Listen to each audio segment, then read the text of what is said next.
The Hawaii Kai Neighborhood Board meeting to order. My name is Roberta Mayer. I am the board chair and I represent Subdistrict 10. And I'm going to ask the board members to introduce themselves, starting on my far left. Paige, would you start? You never start with me. Hi, Paige Alton, Subdistrict 11, Portlock Road, and Monolua Triangle, Coco Kai. Samuel Wolf, Subdistrict 4, the Hahaione Condo Towers. Cecil Bacot, Subdistrict 1, is the west side of Hawaii. Hello, Happy New Year. Chelsea Che at large.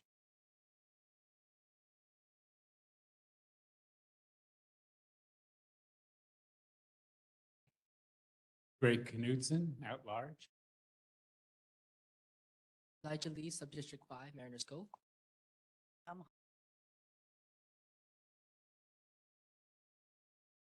Fire Department?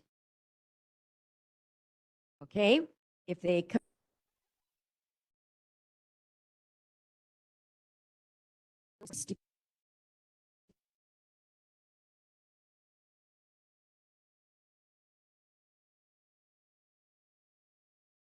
District 7.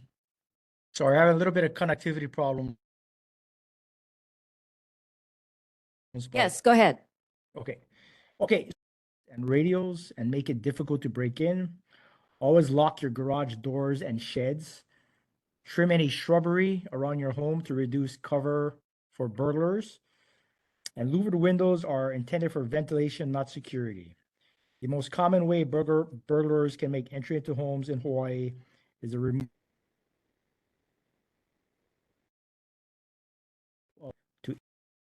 Sam, go ahead. Thank you for the report, Lieutenant. On Friday, January 19th, there was a significant power outage in East Oahu, causing all of the intersections to be without stoplights. This is in the heat of rush hour. There were a lot of cars backed up, a lot of chaos at all of those intersections. Are you able to provide some clarity around HPD's response at that time to direct traffic through those intersections? Yeah, so normally with any type of power outage, I don't remember the specifics on January 19th. I'm not even sure if I was working. I know there's been a few over the last month power outages in our district at least. So normally how we handle it is, I mean, just because of manpower, obviously we cannot man every intersection. So what we normally try to do is identify the main intersections, which would have the most vehicle and pedestrian traffic. We'll send officers out there, and depending on the size of an intersection, it could take, 2 officers, 3 officers sometimes, just to man that one intersection, just because of safety. Yeah, so the smaller intersections, what we'll try to do is if we can monitor and just treat it as, hopefully people just treat it as a 4-way stop. But as far as response, again, it's just depending on how many major intersections we have and the resources that we have, we'll address it as best as possible. So specifically, you don't know what intersections were being staffed? Because I was on the road along with others that I've spoken with, and there were no police at all, even at a busy intersection like Kalaniana Ole and Hawaii Kai Drive, or Keauhole, where there's there's a police station right there. So there were no cops from Niu Valley all the way to Sandy's Beach. I'd have to check exactly. And normally, I believe it's Hawaii Kai Drive, Keauhole, Hawaii Kai Drive. Well, I think Lunalilo Home Road and Kalani. And I think in that specific sector, yeah. So I think there was 3 major intersections.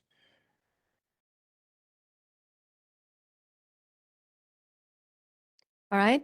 Thank you very much, Lieutenant. Are there any other questions for the Honolulu Police Department? Seeing none, thank you very much for your report and for joining us this evening. Thank you. And by the way, I forgot to wish everybody a Happy New Year. This is our first meeting of the year. I want to welcome everybody back from our long and pleasant vacation. Okay, we're moving on to the Board of Water Supply, and I would like to welcome Iris Oda, who is here for the Board of Water Supply. And we do have some extra guests tonight who are here to respond to questions. So Iris, I'll let you introduce our speakers tonight after you provide your report. Thank you. Sounds good. Everyone, Happy New Year. So I'm here to do the general announcement do a main break report on December 19th of last year. There was an 8-inch main break near 7152 Makaa Street. And then we just have one general announcement. It's good for you guys. It's a $100 toilet rebate, but it's for limited time only. So we're providing our customers a big offer with this $100 rebate on WaterSense labeled toilets. That's a 1.28 gallon per flush or less toilet. So this is more than double our usual rebate. And it's only offered for 90 days. So it's going to be good offer till April 18th. So, and the special rebate is limited to 4 per household and 10 for commercial customers. So for more information, you guys can go to boardofwatersupply.com/rebates. And then there's some handouts on the table too. So that's my general announcement and for the Board of Water. And I had a lot of questions back in November. So if it's okay, I'll go over the questions and answers. So one of the first questions is, there was a hydrant near 1135 Wainiha Street with the cones. And it looks like we're doing a curb around a hydrant. So board member Herb asked about that. So he asked about when it's going to be repaired or what we're doing. So a hydrant pad was removed during the repairs. The 4 cones are there for safety reasons. Once the pad is replaced, which should be soon, the cones will be removed. So we appreciate the community's understanding and patience. Member Gregg asked about the Kalama Valley area and the water mains and the projects in the area. So we have the Kalama Valley area. We continue to wait for approvals from the State Department of Land and Natural Resources and the State Historic Preservation Division, SHPD. It's postponed our start date of the construction projects in the Hawaii Kai and across the island. So it's postponing our projects. So, and with the current economic environment of material shortages, there are also shipping delays and rising costs. That's made the delivery of construction materials less predictable. So then you had asked about the projects in the area. Sorry, I forgot to give you the names. So there is a Kalama Valley Water Systems Improvements, Part 3. There's maps on the table, and then we did leave a map for each board member. Okay, so Kalama Valley Water System Improvement. So this project will replace aging pipelines that have experienced numerous main breaks. Include streets like Nakalele, Kihana, Ohina, Honokua. Like, then you can see it on the maps, and for the public, it's also on the table. The construction is tentatively scheduled to start on March 11th of this year. So that's pending any unforeseen circumstances. Then there's also the service lateral replacement projects in the area. That work will include the various streets in Kalama Valley. And we think that the poor lateral pipe material is causing the main breaks. So it's also scheduled to start around March 11th of 2024, and pending any unforeseen circumstances, which is, like I was mentioning earlier, the reviews by the other agencies and things. And we do have a project to install a pressure reducing control valve. And that's looking to be budgeted in this coming fiscal year. So that will help reduce the pressures in the main in that 500 system. So there's high pressures, which is also help adding to the main breaks.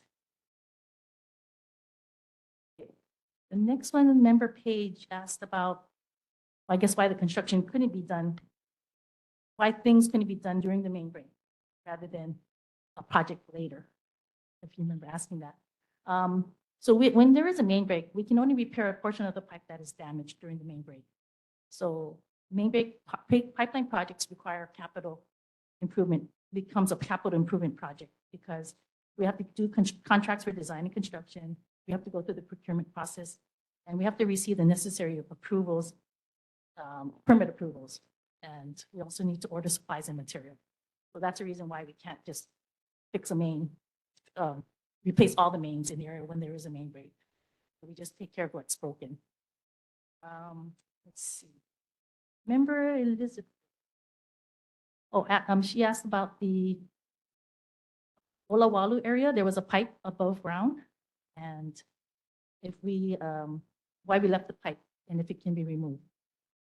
So this pipe was part of a 24-inch main break that broke in the bushes adjacent to where the Huaycai Drive and Camilo Nui Place meet, and it occurred back in August of 2022.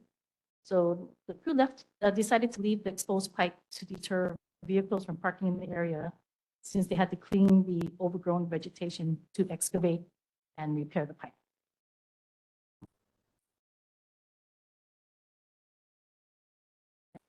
The resident Kaleo asked, so there were some questions later on about the rate study or rate pairs. We had a rate increase, and he asked about if rate pairs will be reimbursed if BWS gets funds from the feds. So the Board of Water, we haven't received any reimbursements from the federal government to recover any costs from Red Hill. We continue to explore other federal funding to offset Red Hill expenses, but we'll also pursue all open and available options for reimbursement. So if you guys are probably aware, we recently filed a $1.2 billion claim with the United States Navy under the Federal Tort Claims Act. The Navy will have 6 months from the date of filing to respond to the claim. And if denied, the Board of Water will look into all legal options. And if and when the funds are received from the Navy, we will evaluate impact on water rates moving forward. So please note that any changes to rates fall under the purview of the Board of Water Supplies Board of Directors. Another question that he asked was about Kahuna and low income, so fixed income people, if they're subject to this rate increase, and if there's any chance to receive a subsidy or get help paying the water bills. So the Board of Water Supply, we have an essential needs tier in the rate structure, where customers pay the low cost rate for their first 2,000 gallons per month. So, and this will increase to 2.5% per year, starting in February of 2024. So low water users pay lower rates, high water users pay more. So this is done to encourage conservation. So for Kupuna, we are starting a pilot project where we will work with service providers to reach out to seniors. We're reaching out to seniors living independently and on fixed income who may be unaware that they may have leaks inside their house or outside their homes. So things that they might do is we're going to conduct basic water audits. So observing and measuring water fixtures in the home, installing water efficient faucet aerators and low flow shower heads to help lower water usage. And we're also looking to fund mechanisms in the event of a larger leak, especially in the yard. So we don't have details about that yet, but it's something we're looking into. So we're looking to roll out this program over this coming year, 2024. We're going to start on the west side of Oahu. So we do have a number of rebates for water conservation fixtures and appliances. So like I mentioned earlier, go to boardofwatersupply.com rebates for some more other information. Guys, I got one more page. Okay. Another resident, John Patterson, asked about the water rate, how to contest the water rate increase. So the deadline to comment on the rate increase was November 27th last year, during a public hearing on the water rate increases at our Board of Water's monthly Board of Directors meeting. So they approved, our Board of Directors approved the increases during that meeting, and will go into effect on February 1st. But if you still have comments, you can still send feedback to BWS rates. That's one word, BWS rates at hbws.org, or you can call 748-5368. Oh, sorry, 808-748-5368. And he also asked about the rate structure and the governor's goal they're sort of an opposition of each other.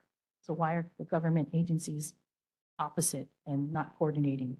Something to that effect, like, I'm not exactly sure of his wording. So something like the governor wants to increase housing, which means having more people in a single family or a multifamily household, which increase their use and then must pay more or higher rate. And of course, like we're saying, there's a higher rate, you pay more from higher usage.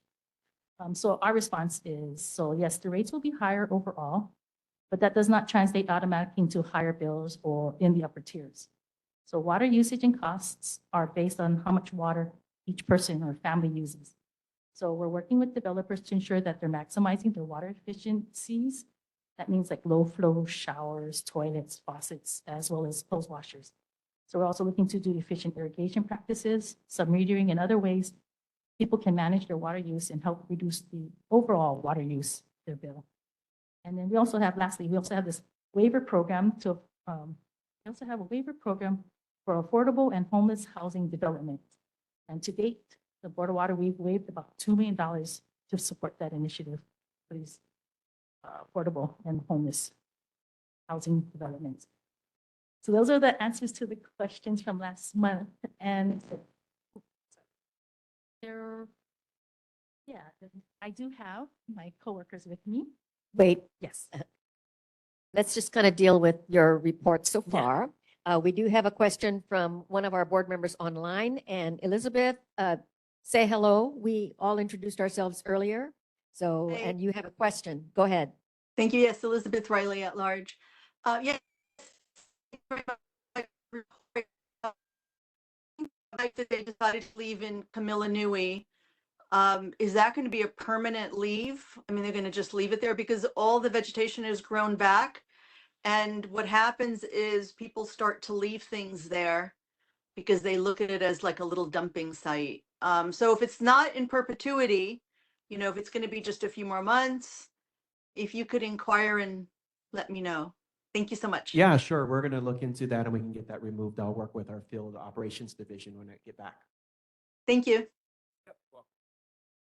Elizabeth, your comment right at the beginning got garbled. And so what was it that she was making reference to? Obviously, Steve, you knew what it was. Yeah, I spoke with her on the phone a couple of weeks ago. So what her concern was is there was a main break, a 24-inch main break. I believe it was on Camilo Nui Place, you know, when you're going into the little farm area.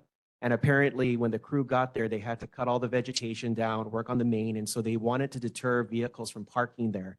So they placed the old pipe there. And so Ms. Riley's concerns were, which are very valid concerns, that people will start dumping, leaving, waste and garbage. And so I talked with our field crew earlier today and they're fine with moving it. So I'll reach back to them on tomorrow and get that removed. All right, great. So Thank you. are there other questions? Yes, Greg?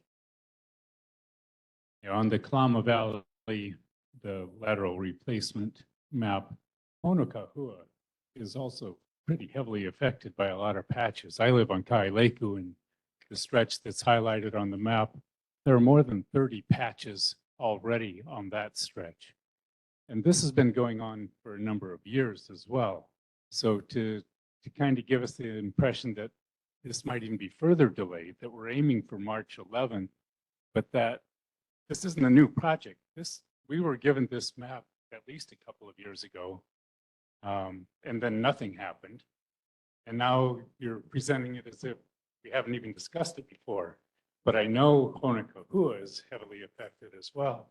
So I don't understand why that's not included. And there may be other parts of Kalama Valley that need some attention. Thank you, Board Member Knudsen. I appreciate your comment. You are correct. We do apologize that this has taken so long. Unfortunately, we are way behind in getting approvals from the State Historic Preservation Division. We do meet with them monthly and we are trying to move things through the system, but it has been difficult and we're not allowed to move forward with any projects until they give us their approval. However, I do know Honokahua is on the Kalama Valley Water System Improvement Part 2 map. So it is highlighted in blue for 8 and 4-inch water line on that map. But we'll go back and make sure that they are being taken care of per your request. Okay, so the laterals are not being affected there? Because it's the same kind of patches that are all over on that upper part of Honokahua. When we replace water mains, we automatically replace the laterals. So that's why it's a separate project. And then we have a separate lateral project as well. And that's the other map. Okay, we'll see what happens. And what I, no, but what I'd like to offer this board, because you have been so patient and we really do appreciate that, is that we will make sure that Iris gets regular monthly updates on our progress on this. And at least you'll know on a monthly basis, and we can email it also to your chair, who can then share that with you. Sometimes just knowing on a monthly basis what's going on helps a lot. Yeah, thanks. And you do seem to be well informed on this, so I'll ask more. I had asked before, since there are some 30 patches that have already been done in the last couple of years, are they going to be replaced again? Is the whole street going to be torn up? That is what the 8 and 4 inch, yes, sir. Yes, we will take care of it, and then you won't have all those little patches. It will be paved correctly, and it will all be replaced. And one question about the rate increase. How much will the new February 1st administrative fee be? 10%. So if you're paying, I think it's about $10, a little about $11, 12 something. I don't remember what it is right Anyway, now. I just wanted to point Yeah. out that when some of these rate increases began, I think it was $7.50, and you were billing every 2 months. Yes. So it was $45 a year. Now you're telling me maybe 10%, $10, maybe 120, maybe more. Well, no, if you're paying $10 currently per month, it'll be $1 increase. 10% of $10 is $1. Okay. Yeah. Still, Totally, I won't argue this with is that at all. doubled or almost tripled Yeah. in some cases. No, in 2012, when they went from bi-monthly to monthly, trust me, I was on the phone with Tracy Virgo too. I was not happy either. I totally agree with you. And unfortunately, fortunately, whatever. One of the reasons we did do that is, not for this community, and I live North Shore and I don't have a sewer bill either, but for everybody else that gets a sewer bill from the city, the sewer bills were getting quite large. And so when it came, so if you had a 200 sewer bill a month, you got a $400 sewer bill every 2 months. And that was becoming problematic for a lot of families to try and pay. So by going monthly, then at least it dropped it down to something that was a little more affordable. But I hear you, sir, and I agree. I don't. Oh, thank you. You don't need to call me sir. We've known each other. I know, but you're sitting up there and I'm standing over here. Thank you. Any other questions for Iris? Otherwise, we're going to be moving on. Oh, yes, Paige. Iris, so 2 things. I think if I remember my question correctly, I was talking about Kalama Valley, and I was talking about because they had just had more water main breaks in Kalama Valley. And I think really what I should have asked was, what does it take for you guys to hire the construction people and get the CIPs approved and the list of things that you said that you actually have to do before you can do the job? And I understand that that's actually work, and, but I want to know what it's going to take, because like Greg said, there's 30 patches on some of these streets. So I guess maybe this is the fix. Am I thinking correctly that this is now the fix, that this is all approved and we're Yes, moving forward? You are Okay. correct. You are correct. Okay. And did we issue the notice for the Kalama Valley? Okay. We will go back and we, as promised, we'll give you guys regular monthly updates. So we just need to check. Even though we issue a notice to proceed, that doesn't mean they're going to go out and start construction. It can take up to 6 years for us to plan these with design, construction, all the permits that we need to get. We have to go out to bid. We have to follow the state's procurement. Right. Yeah. And Iris just went through that list. So this is just a dream then. No, This could take 6 years to. no. to start. It's 6 years to get to that point. Okay, so I'm asking you then, this is happening. Yes. These fixes are happening, Yes. and they're starting in March. They notice to proceed will go March. It may not start, construction may not start exactly on March. It could start April, but yes, everything is in place for it to start. Okay, and the reason I'm asking is because we've been dealing with Kalama Valley water No, main we breaks understand. for a bazillion years. We So, know. yeah, I just want to make sure that, and I think when Greg takes these home and actually reviews all of these, we're going to have more questions about And please. what email is us. being Yeah, fixed and yeah. what is being glossed over again, because the patches upon patches upon patches is really getting old, especially for the people who live there. So, not my district, but I'm still concerned. So, No, I appreciate that. And yes, please email us your questions. You can email to Stephen, you can email me, and then we'll get answers and get right back to you. and then I'm sorry, I just had another question. You were talking about the water audits for, Senior citizens. for essential needs for the Kupuna. Yes. How is that something that we either apply for or Well, as I sign up mentioned, for? Or by the way, you do great on your water. I actually took the time to look at some of the water bills so I could better understand, because I know you guys aren't on the city sewer. And I want to congratulate you. You do a terrific job conserving water. Thank you. In fact, most of you do an awesome job. So thank you very much for being so diligent. We really appreciate it. I will offer anyone who is a senior citizen, sorry, I got to limit it to senior citizens right now. So I will offer you a water audit. All you need to do is call me up and I will arrange that when we will come to your house. We did do that when we were doing our outreach on the water rates. We actually had a number of people reached out and we've already got 6 of them scheduled. But our focus is on the west side. We do want to start out there and then move this way. But in the meantime, we're happy to come and help you guys. Can you give us that contact information? Yes, you may reach me at 808-748-5319, and that is my direct line. All right, thank you. Thank you, ma'am. Now, we're done with Iris's report. And Iris, I would like a copy of all of the comments that you had made, and you can email that to me or give me your old copy. I just want to be sure that we get some of the things into our minutes. Thank you. And now, in addition to Iris's report, we do have some guests this evening because there were a number of questions about the water rates that have gone into effect. And so we invited some people here to respond to any questions that the community might have. So Iris, would you introduce your guests, please?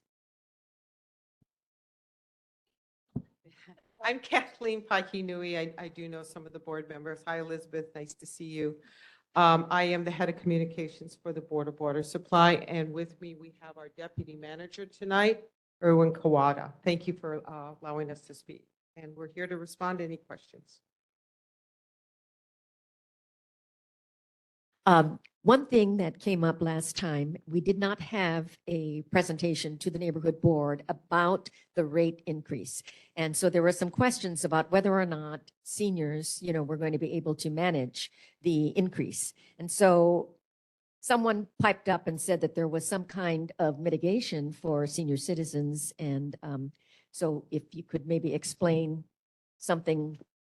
Well, that about would be that. the Kapuna audit that we mentioned. And I do Okay. have to say the people that did sign up with us already that we're doing water audits with, they're all actually very good at their water use. A lot of the senior citizens we meet and talk with are very good about their water conservation. But we'll come out, we'll work with you, we'll make sure there's no leaks on your property, or if they are, you can then work with your plumber to get them fixed.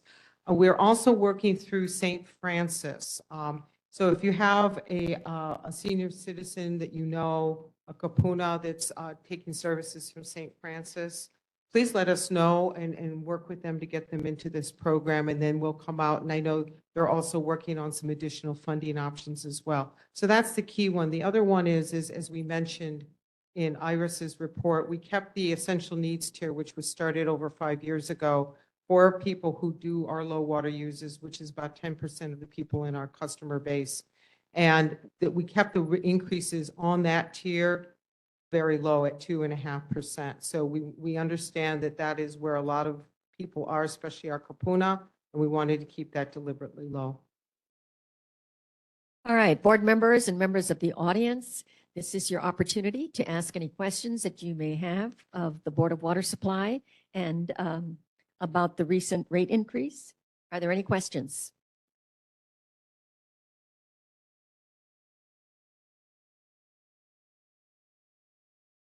All right, I guess things settled down since last month.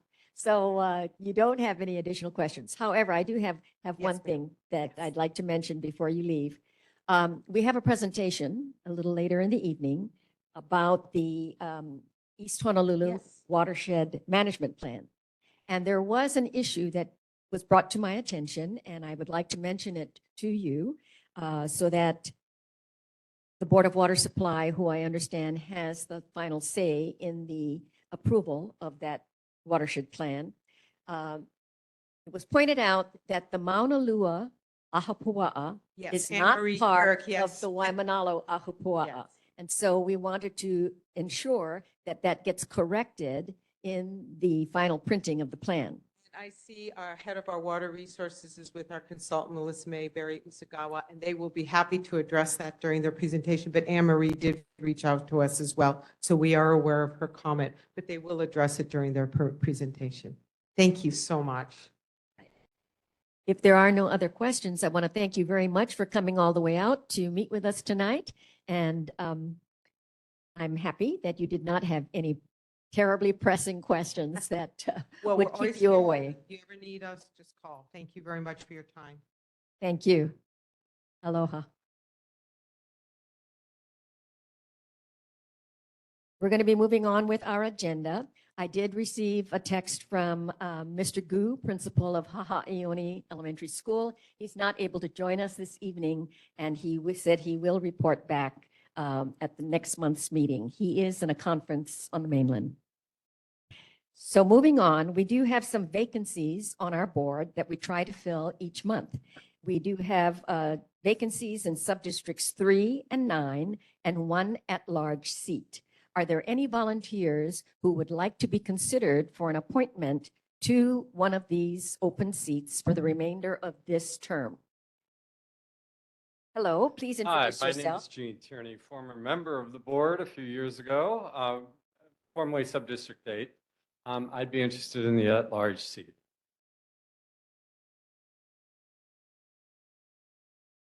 Okay, are there any other volunteers?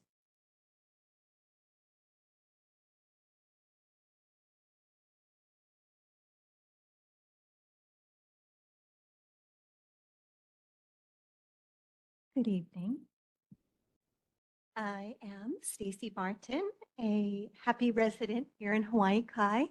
Have 2 kids, Jean Paul's 23, Angelani 16. Love being a mom.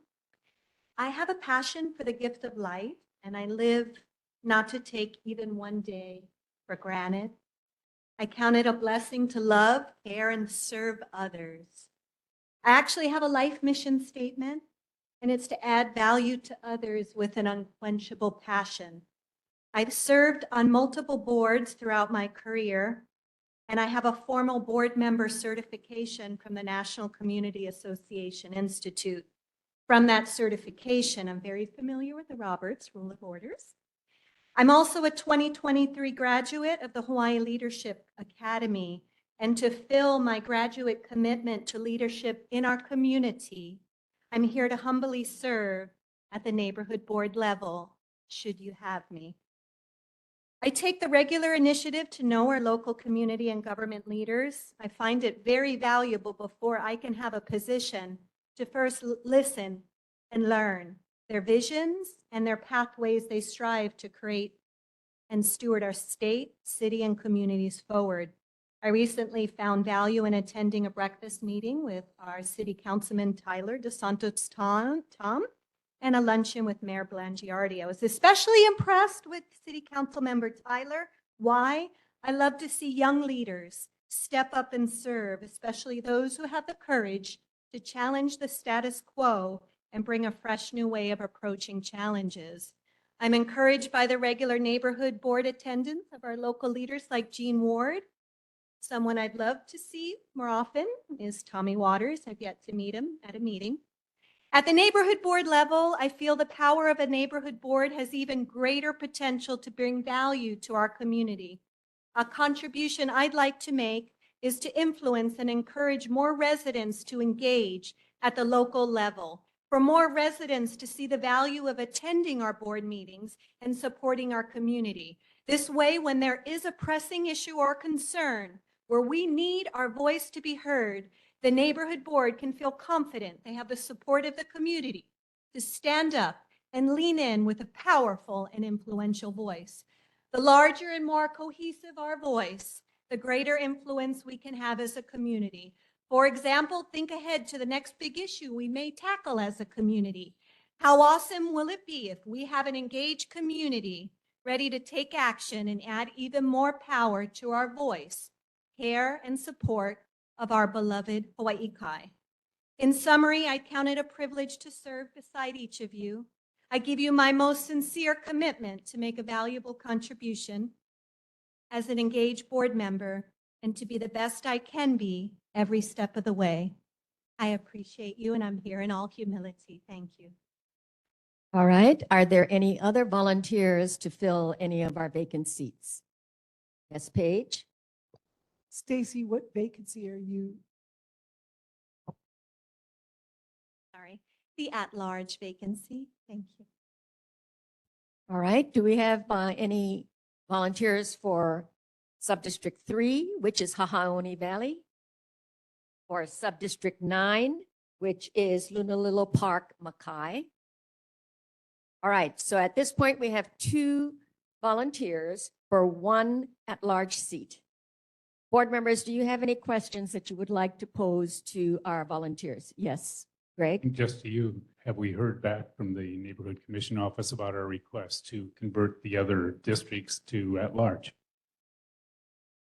At our meeting at the end of November, the board did task me with sending a letter to the Neighborhood Commission Office to ask their board for permission to change the sub-district seats to at-large seats for the remainder of this term.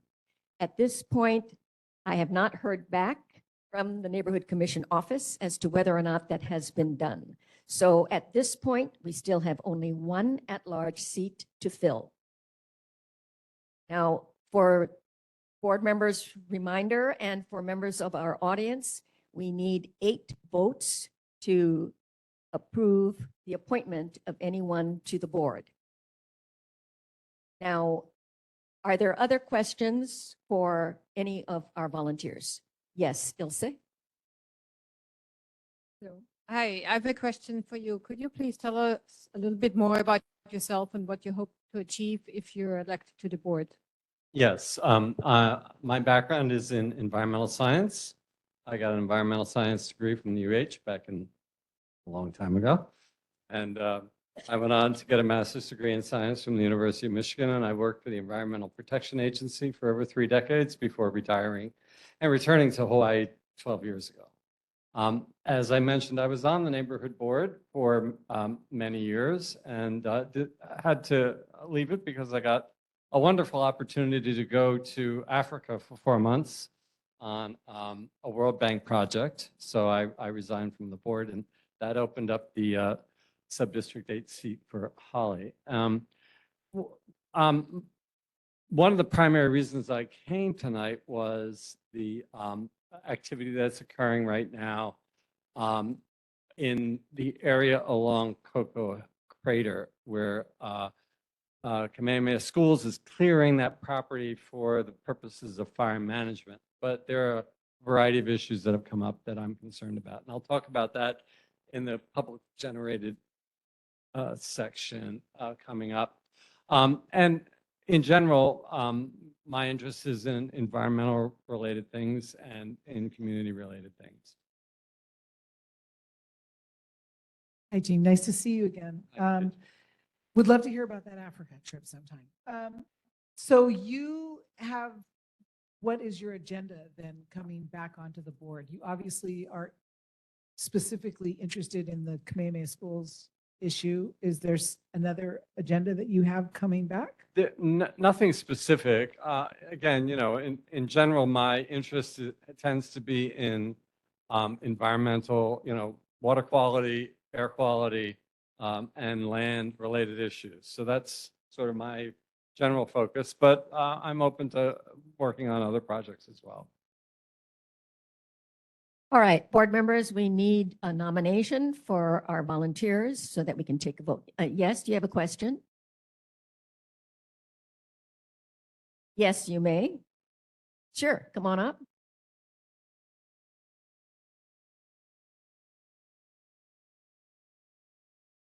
Good evening, board, and for the candidates. I'm very intrigued by both candidates, especially the gentleman here who has a background in environmental science.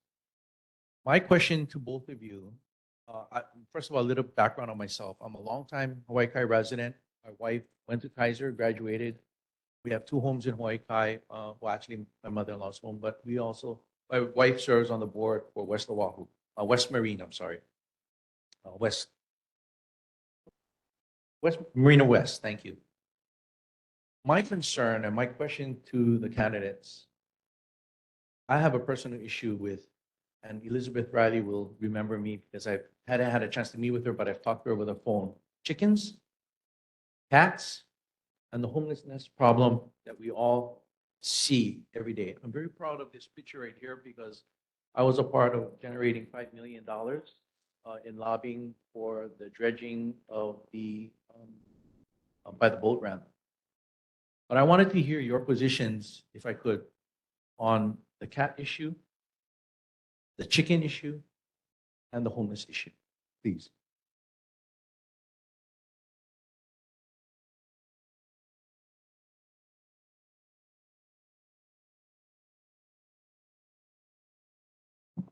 Thank you. For the chickens and the cats, again, true to my nature, if I'm on the board, I have a lot to learn in listening more to the challenge. I do see the challenge myself, and I do see the health and safety concerns. So I do agree with you. There are health and safety concerns, but right now, just in all humility, I would have to understand the issue more and the board's current position. But I do agree. I do see it's in our community, there are many, many of us residents that are very concerned. So I am open to, again, listening and learning what solutions and listening to my fellow residents. But I do agree, it is a growing problem, and we all hear about it.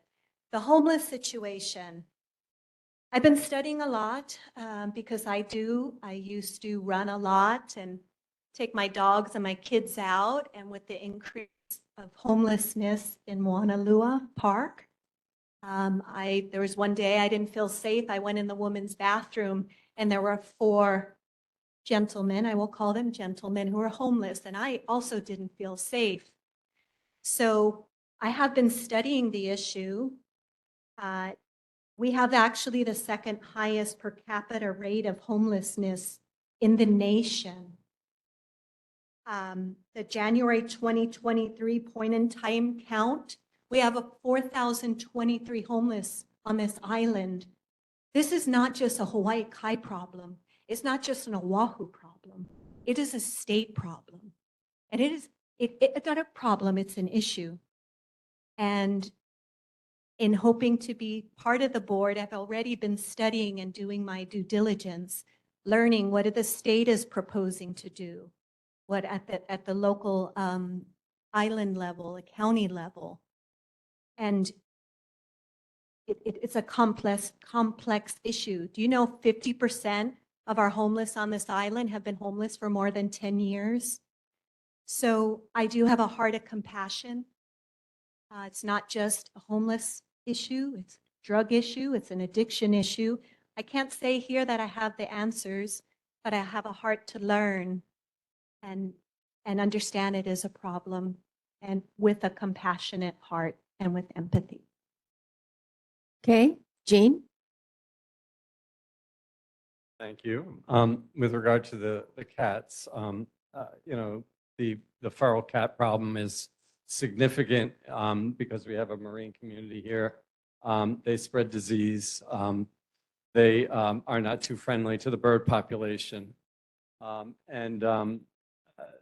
think it's a significant challenge that is difficult because there are many people who have feelings about the feral cats and like to feed the feral cats. And, so it's a very difficult issue to confront.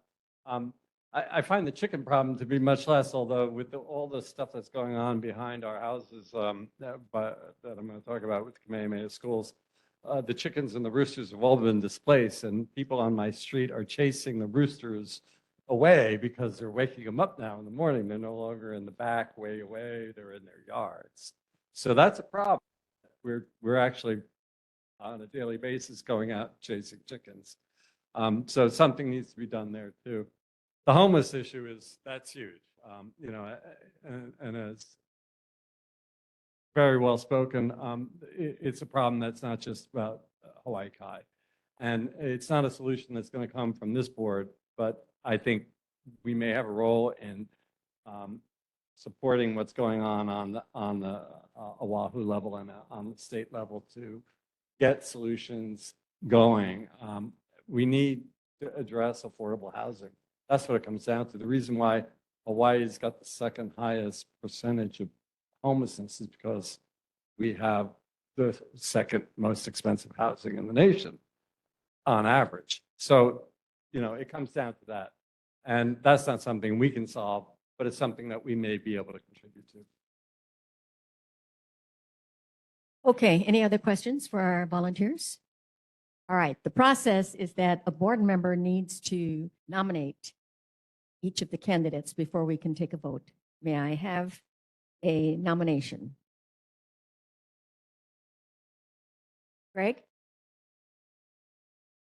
All right, we don't need a second, just a nomination. Do we have any other nominations? Yes, Ilse? Nominate, him again, Stacy. All right, Stacy Martin has been nominated. Okay, so board members, we have 2 nominations for consideration. I'm going to ask our neighborhood assistant to call the roll. And when your name is called, please name the person that you would like to see appointed. Your choices are Jean Tierney or Stacy Martin.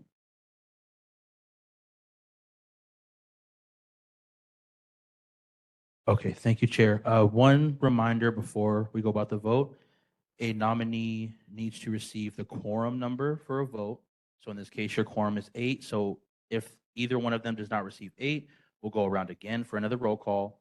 Again, if there's not another 8, then of course we'll have to convene that to the next meeting. Okay, so once again, when I do say your name, go ahead and just say the first name of the person you would like to have voted to the board, please. Member Alton?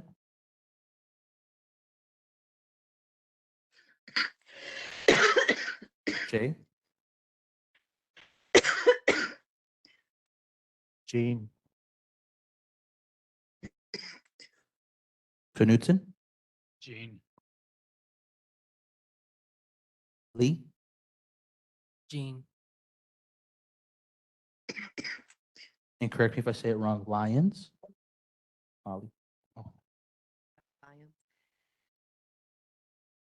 I'm gonna vote for Jean Tierney. Chair Mayor? Stacy.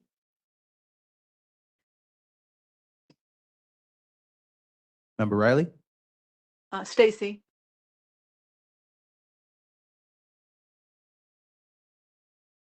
Silva? Stacy. And Wolf? Jean.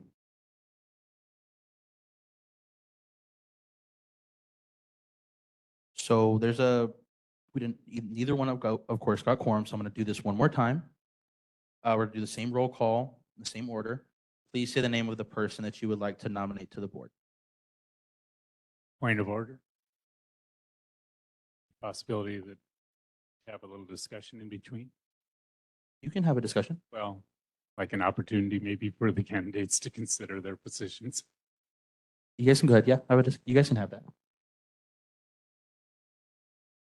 It's just simply that we seem to have a deadlock. And with our absentees and low number to begin with, it's almost impossible to get 8 votes. So it really amounts to someone needing to drop out. And to be blunt, and that's not a suggestion. Also, what I would like to say is we have not yet heard from the Neighborhood Commission office, and we have petitioned the board to change our vacant sub-district seats to at-large seats because we feel that there are a number of people who do not live in that specific district, but who do want to serve our community. And so we're hoping that we will have additional at-large seats for additional candidates at a subsequent meeting. So I just want to let everybody know because I don't want our volunteers to run away suddenly because we need you. And I'd like to mention one more thing. All right, go ahead, It's Greg. personal, but I lost appointment twice before and regular election once. And I'm the longest serving board member. So it's like perseverance pays off. But yeah, I've been in this position too, where the appointments just don't always come through. But I even lost a very close election. But since then, I've been reelected for more than 20 years. So anyway, keep at it. Now, am I understanding correctly, Jean, you're going to withdraw your nomination or your volunteerism at this point? All right. So we're going to be doing a roll call again. At this point, we have one volunteer candidate, and I'm going to be asking Jeff to call the roll, and please give the name of the person that you're wanting to appoint to the board. Thank you, Chair. Since there is one volunteer, if you would like her to be on the board, please say her name. If not, you can say no, or you can just be silent or be abstained to the vote. And at the conclusion of the vote, if the volunteer is elected, if the board is comfortable, then she can come and sit with the board for the continuation of the meeting. Understand? Alton? Jay? Stacy. Knudsen? Stacy? Lee? Stacy. Lyons? Stacy Martin. Chair Mayor? Stacy Martin. Riley? Stacy Martin? Silva? Stacy. And Wolf. Stacy. Stacy, the vote is unanimous. We would like to welcome you to the board. The next step is for our neighborhood assistant to administer the oath of office to you. And once that is done, you may take a seat up here at the table and you may act on any of the items that come before the board for the remainder of this evening. So if you would come up and take the oath of office.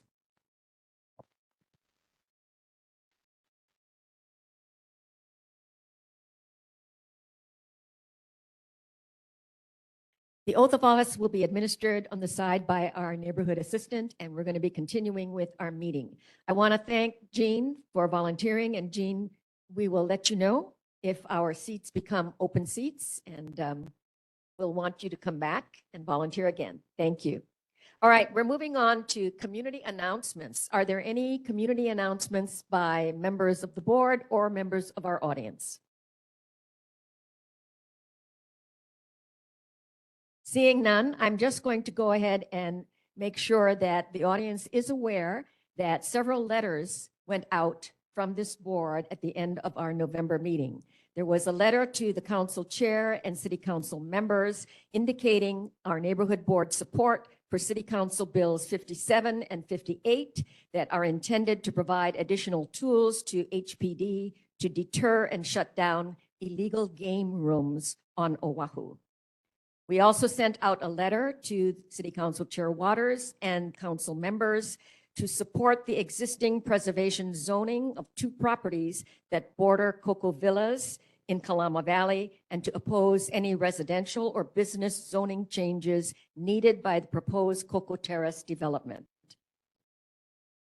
We also sent out copies of a resolution from this board supporting the addition of the original Hawaiian place name of Mauna Lua on Hawaii Kai signage. And copies of these letters have gone to all of our legislative representatives and to the mayor's office. Okay, moving on with our agenda, are there any public generated issues that members of the audience would like to bring to this board's attention? Go Yes. ahead, Jean. I'm Please Gene introduce yourself again. I'm Gene Tierney. I live on Ahukini Street, which runs along the face of Cocoa Crater. And I'd like to share, I only made one set. There are two sides. Start with this side that says start. The area I'm talking about has a drainage ditch that runs from Hawaii Kai Drive as you go to Kalama Valley, all the way down to Lunalila Home Road, near Kaiser High School. And this stretch of land is owned by Kamehameha Schools. And you can see from the pictures, it was, your typical preservation land in Hawaii Kai, a lot of shrub, mostly halikoa, and trees, mostly kiave, and a lot of grasses, some native Hawaiian plants, including ualoa, and some milo, which some of you may know is a shrub that was common here in the valley. Camilo Iki is named after the milo that used to grow here. And there was actually some back there. Well, Kaiser decided, or Kamehameha rather, decided that they needed to deal with the fire hazard associated with this dry land.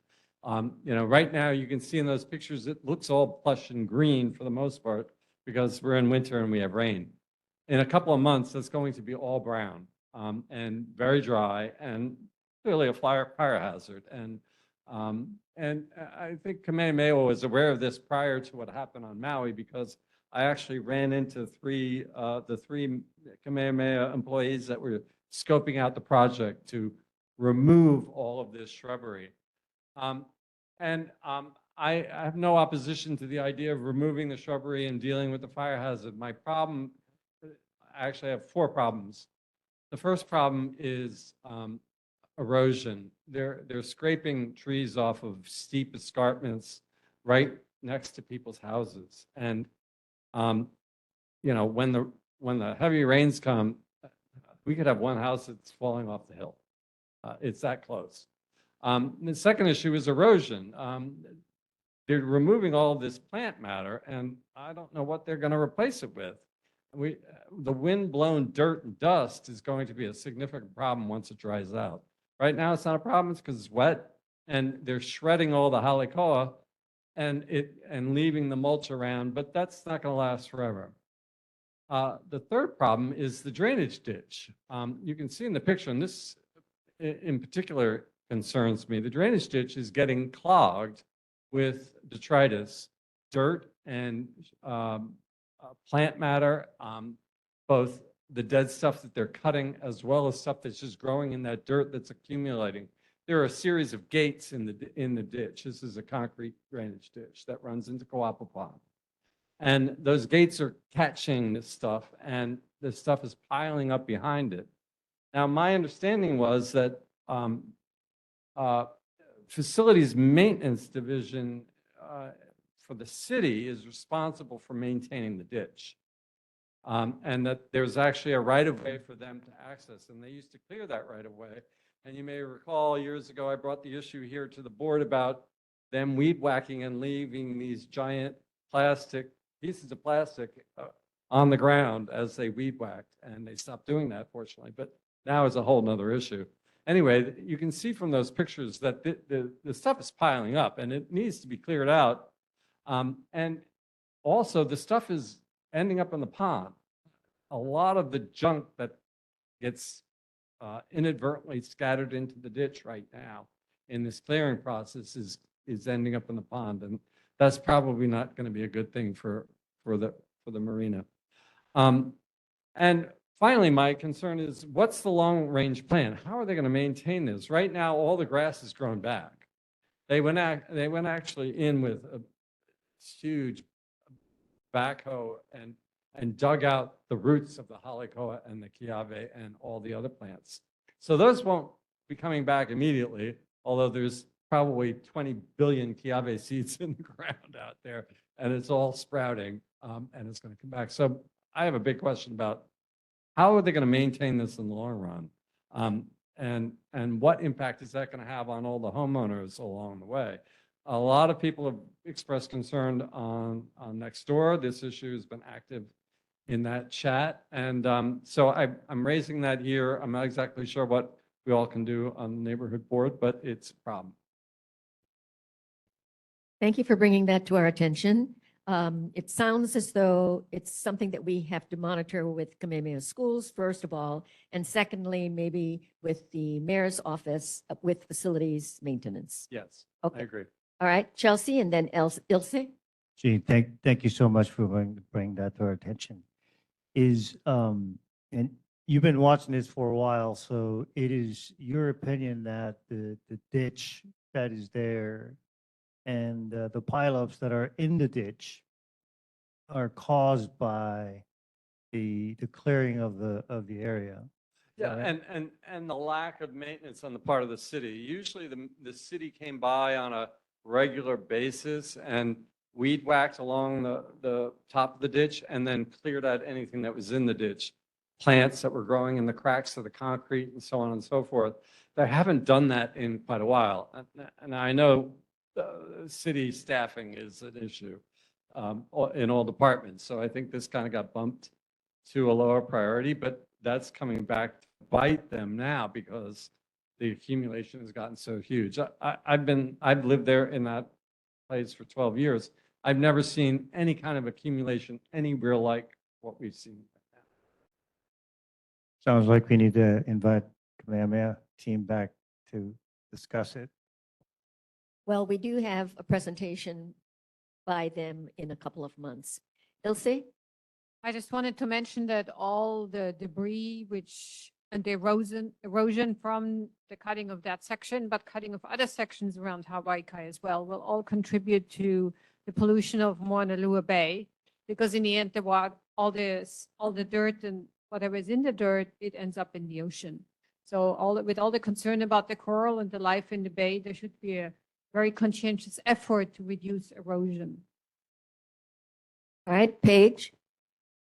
Hey, Jean. So is this the first time these properties, plural, I guess, have been cleared? Or it's been cleared in the past? Only a narrow band next to the drainage ditch has been weed whacked and kept so that a vehicle could get down. A and be maintenance vehicle? A maintenance vehicle. Now, that's only, it's a very long, narrow strip ranging from maybe a couple of 100 feet to maybe 500 or 600 feet wide in that stretch from Hawaii Kai Drive all the way down to Lunalilo. Now they're clearing from edge to edge. Everything is going. Mature Kiawe trees that are as big as this room have been taken out. Okay, so because of what Jean is saying, I guess my question would be, why are they doing this? What's being planned that we don't know about? Why are they doing this? So that's my first question. That it doesn't sound like it's just maintenance, because you said before that there was maintenance being done, but now they're clearing. Yeah, I think the maintenance before was being done by facilities so they could Facilities. maintain the ditch. Yeah. This is being done by Kamehameha. I've never seen Kamehameha in there before. This is a contractor. Oahu Landscaping is doing the clearing work for them. So it's a contracted job. They've never been there. From KSBE. Yes. Okay, so they're planning something. Okay, hold on. This is an item being brought to our attention. It is not on the agenda. We can place it on the agenda for next month, and we can we can have further discussion on this and perhaps get some answers before that meeting. So Right. Jean, thank you for bringing that to our attention, and I'll bring this back as an item next month. I had one more question. I'm sorry. Um, Yeah, I wanted But on the But agenda. I'm not sure that Jean can answer it for you. He probably can. He lives there. How long has it been since this was cleared last? Yeah, it's never been cleared like this before. So Never. Okay. Sure, come on up. Could you please identify yourself also? Name is Gerald Yu. I live at 663 Waikanaloa Street, which is directly behind, back of the area that's being cleared. And I was very concerned with what was going on. And so I delved into finding out what was going on. And the truth is, and I spoke to the contractor, I was very worried that they were going to develop homes there because 6 months ago, there was an effort to develop on the slopes of Coco Head. But what I found out was Kamehameha Schools did clear it. They did clear it because they've never cleared it before. And I think because of the, what was conveyed to me was that they've never cleared it. And the Halikoa was growing up against the homes on the right side of that development to a point where it was infringing into their properties. And so that was one of the reasons why I believe that the rush to do it before the New Year's was to mitigate or to avoid a potential fire, because as you know, Hawaii has tremendous amount of fireworks, and I knew that that was part of that effort as well. But the third, what that I heard was to clear out and dispatch some of the homeless people that were camping out in that area. So it was confirmed, at least by the contractor, that it was not being cleared for the purposes of development. It was more about maintaining and doing something that they've never done before, as the gentleman said before. It was not done in 30 years, and it was a pathway for a road, right, when Kaiser developed that. So that's the information that I got, and I'm happy to share that with everybody here. We appreciate that very much. Thank you for sharing. Are there any other public generated issues? There's somebody who's got a hand up online. Dan, go ahead, Dan.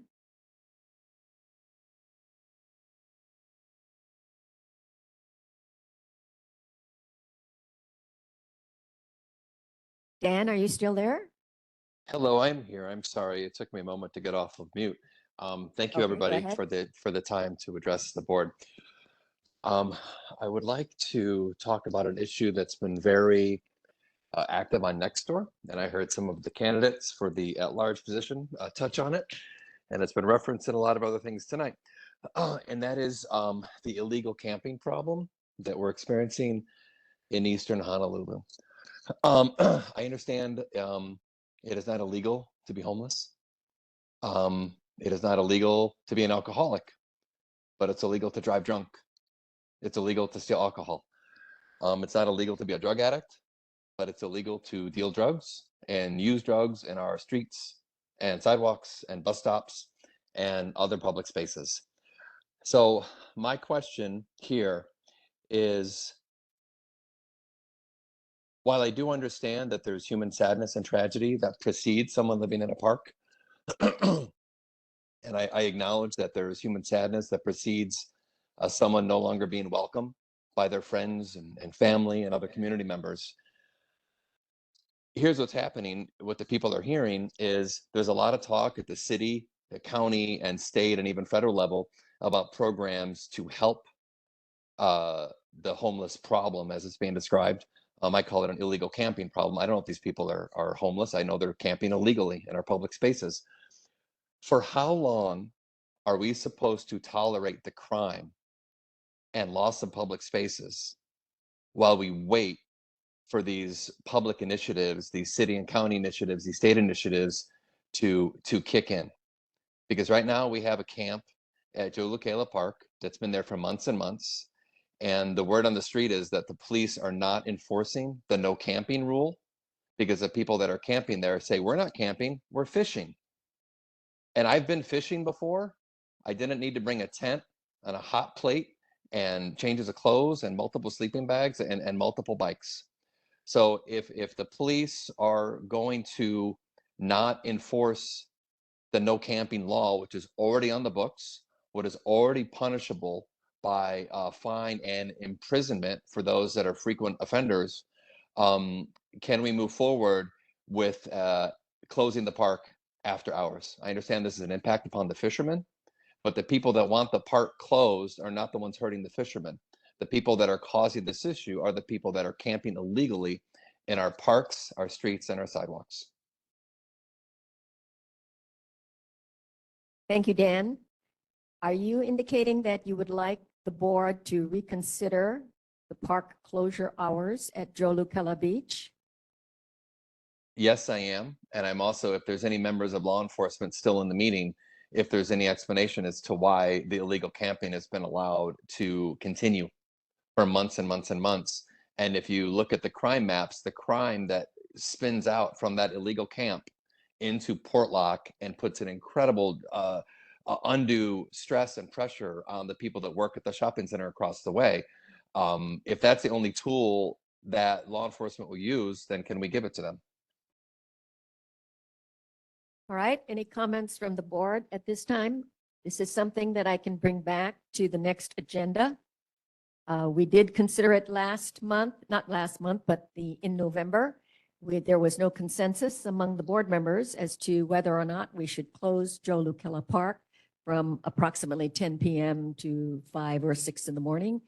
And I indicated that I would bring it back to the board agenda if there was a request that the board reconsider. So is there any objection to bringing this to the next agenda? Greg? You had pointed out in November that the issue about claiming to be fishing would not be affected. People would still have that to fall back on. So it really is a matter of enforcement. And Dan has made some valid points. Yes, you don't need tents, multiple bikes, hot plates, all that. So the police do have the authority to enforce the no camping, no tents provisions that are posted. So it's just a matter of enforcement. It's not a matter of closing it to legitimate fishermen. It's not a matter of closing it to anyone else who just wants to have a place to go late at night. So as long as things are legal, these are points that we all made in November, and nothing has changed in that regard. So I don't feel we need to even bring it back. All right, other comments from the audience? Come on up.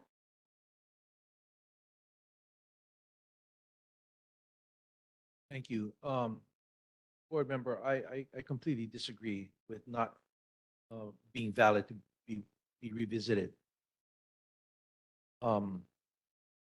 This is a really serious issue that I take very personally. I've spoke with Gene Ward, I've contacted Tommy Waters' office, and I was very disappointed to hear that it was this board's position that has hampered enforcement of closing that park.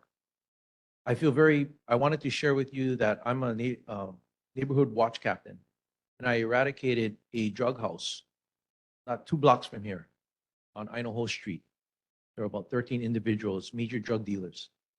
They gravitated to Kawaikui Park. They gravitated to Wailupi Park, and that's when Mayor Caldwell had closed the parks because they were stealing from the homes that were neighboring those parks. I was informed by Tommy Waters' office that that's the only park that isn't closed at 10 o'clock. And he said it's because of your board. Your board has chosen not to take a position.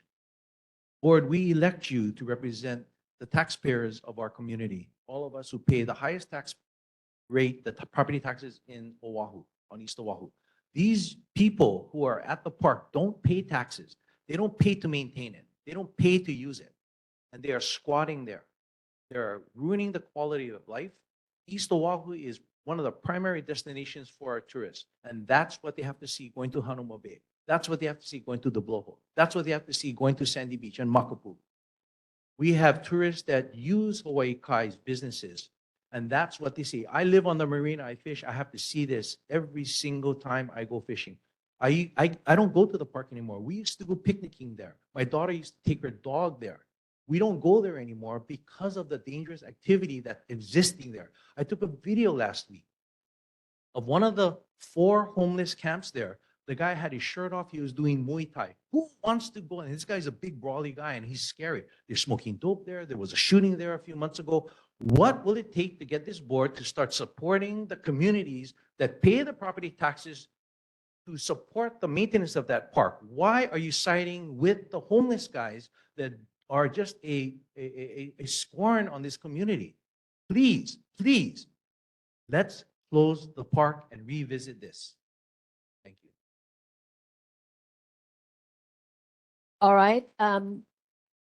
This is not on the agenda tonight, but I will make sure that it's on the agenda at our next meeting and we can revisit it, and people from the audience certainly can weigh in and board members also can weigh in. All right, we're going to be moving on to our first presentation tonight, and this is on the East Honolulu Watershed Management Plan, the final draft review and request for endorsement. Our presenters tonight are Melissa May from the Strategic Services Group of SSFM International and Barry Usagawa from the Board of Water Supply. Hello, Melissa, and welcome. Thank you so much, Chair, for hosting us. Let's share my screen. Could you please speak into the microphone? We're Yes. having trouble catching your words. Will do.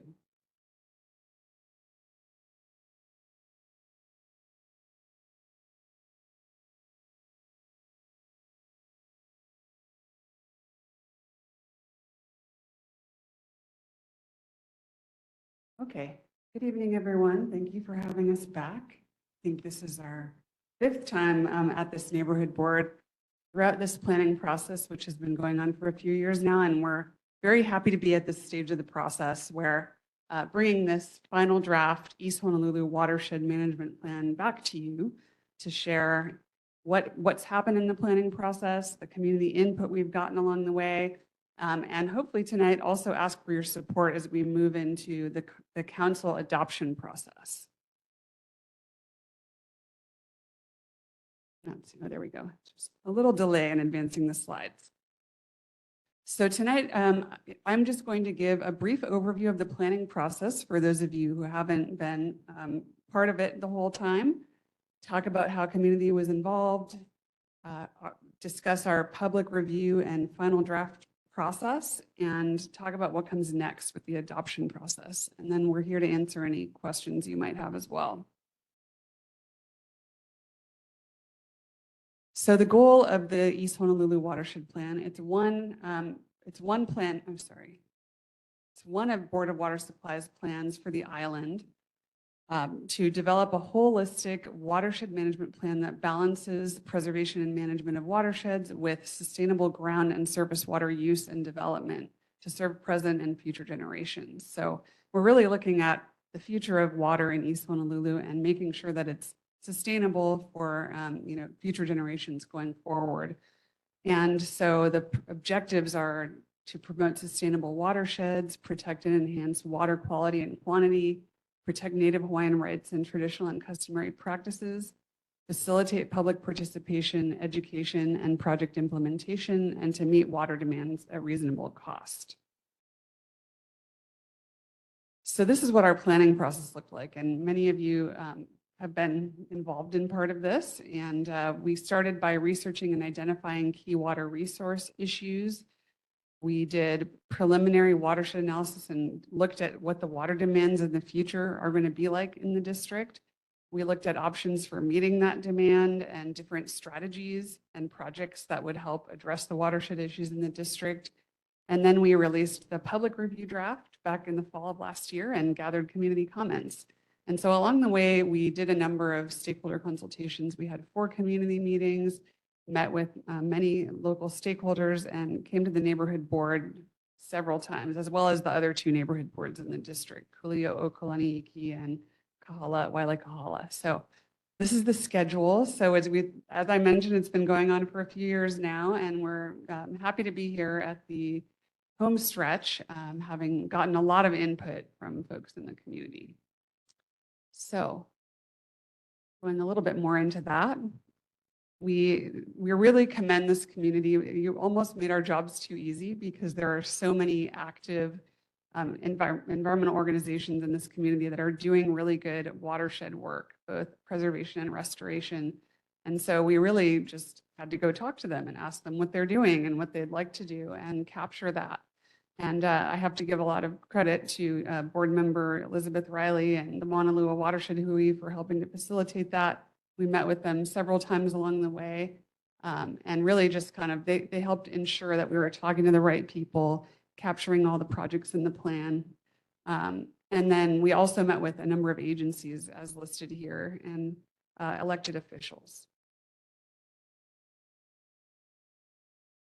So just a little breakdown of our community meetings. Through the community meetings, we had several hundred participants. And then we also met with the Mauna Lua Ka'iwi Watershed Hui several times separately and the Kamilo Nui Farmers Association. So hopefully, if you haven't had a chance to look at the plan yet, it is online on Board of Water Supply's website. Just search for East Honolulu Watershed Management Plan. And there are actually 5 chapters. There's a typo there. There's an overview of kind of the Oahu-wide system for management planning. And then chapter 2 does a profile of the East Honolulu district and the water issues that are important to the district. Then there's an analysis of the future demand and supply for East Honolulu and some different scenarios for meeting that. And then chapter 4 outlines the policies, projects, and strategies to meet the district's needs. And we've rolled in a lot of the information that was provided to us by community organizations into those policies, projects, and strategies.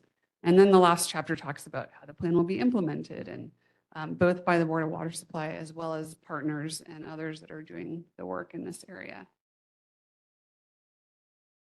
So as we released the public review draft in, I think, September, we did another round of neighborhood announcements. This was since we last came here, so this is kind of an update since we last saw you. We posted the draft plan and did a public comment period of approximately 60 days, and then we did several email blasts. We also circulated the plan to county and state agencies for their comments, and we hosted the 4th community meeting. So all in all, we got about 43 comments from the public on it. And some of the gist of those comments, we're making sure that the data was updated, that the project information and references were up to date. So we had some of the community organizations follow up to give us the latest details on their projects. And we also became aware of other projects that had started since the plan. So we added those and we mentioned those in the plan. And then we also accepted input on place names and just basic geography of the community to make sure it was matching community understanding.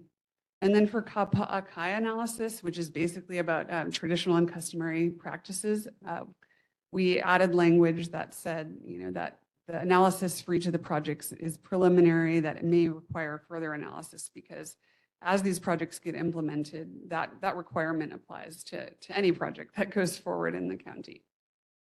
So those are the main kind of themes, and we addressed them all in the final draft, and we encourage everyone to look and make sure that you feel they were addressed to your satisfaction. And now, as we close out the process, we're going into adoption. So the final draft has been released online. This is the first round of neighborhood board presentations that we're doing to announce, and next it'll be going to council. So we'll have a better idea of the timing of that shortly, and we'll keep you all informed. There's also going to be a public hearing through the State Commission on Water Resource Management. So I just want to emphasize that both of those public processes are opportunities. If you after today, you see something you want to include or testify about the plan, those will be opportunities. So this is not the final that we're presenting today. But we do want to just say a huge mahalo to all of your participation and support. You've been very welcoming about having us present, and we're just really give you folks a lot of kudos for caring so much about the watershed issues in your community. So I'd like to invite Barry Usagawa up to say few words, and we're also here to address your questions. Thank you, Melissa. I'm just here more for questions, but just wanted to ask the board for your endorsement of the plan. It would go a long way to emphasize to the council and to the Water Commission that this plan was built through community input. There's a lot of projects that, as Melissa was saying, Folks are doing a lot in the area. And we tried our best to put all of those projects in there. You have an adopted land use plan, the East Honolulu Sustainable Communities Plan, adopted by ordinance. This plan right now is just a paper plan. What we're proposing, and by ordinance, it needs to be adopted into Chapter 30, revised ordinances of Honolulu.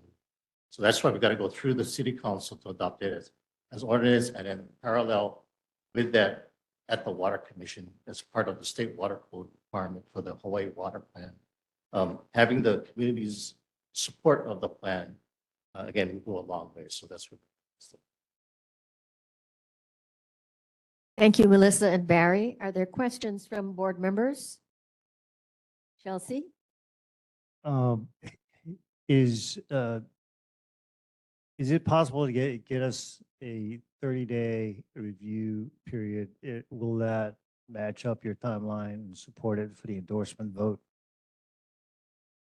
It's going to take me, I'm product of public education, so it's going to take me a few days to review what's on the website. It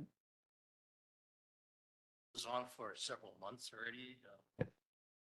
Guess we have to go to the last member of the board. That's right. Yeah. So the last neighborhood board, probably we won't get till mid-February, possibly early March. We haven't gotten on the agenda yet. So, so I'd say that period is open if you want to send us any comments. The public review draft had an official comment period. The final draft, it doesn't really have an official comment period. It's more like we're going to go to council process. And at that point, we're taking more feedback through the public hearings. So we have a little window right now while we're presenting to the neighborhood boards, but there's no official comment period, if that makes sense. I understand. Since you're asking for the board's endorsement, that's the reason why I'm asking for some time to review. That's all. Paige? It's not a question so much as, maybe it's a question, but it's just something that I noticed when I was reading through the draft, that you refer to it as Waikiki to Waimanalo, and I don't have the draft on me, but why is it not referred to as Mauna Lua Ahupua'a, which is the traditional name, and that's how it should be referred to, I believe. So I actually got this question today from one of the Maunalua.net people. So, and then I looked at our plan, and those two Ahupua'a are what is in the statewide GIS system layer, which is the official state layer. And it's developed by OHA and with input from DLNR and SHPD. So sorry for the acronym soup, but Office of Hawaiian Affairs, State Department of Land and Natural Resources, and State Historic Preservation Division. So that is the current layer that they use. And then, I know that there's, based on what I heard today, I know that there's kind of a community effort to try to restore or amend those boundaries. As of yet, that state GIS layer remains the same. But I think there's an opportunity to acknowledge that there's a community effort underway to acknowledge the Mauna Lua Ahupua'a boundary. The second thing I'll say is that the East Honolulu Sustainable Communities Plan uses the same Ahupua'a boundaries as we are. And this plan kind of goes hand in hand with that plan. And so we do want to try to be consistent to the extent possible. Any other questions? Melissa and Barry, when you say an endorsement by this board, are you looking for a letter to the city council? That's what you're looking for, right? Okay. And I think that the board would be happy to do that, but I also want to acknowledge that some board members are asking for a little more time. So if it doesn't mess up any timetable, is it possible for us to take action on an endorsement at our February meeting? It doesn't mean you have to come back and do another presentation. No, I could just put it on the agenda and it'll be just an action item under board business. It's a 400-page plan, so it takes a long time to kind of go through. Like I said, we still got to go to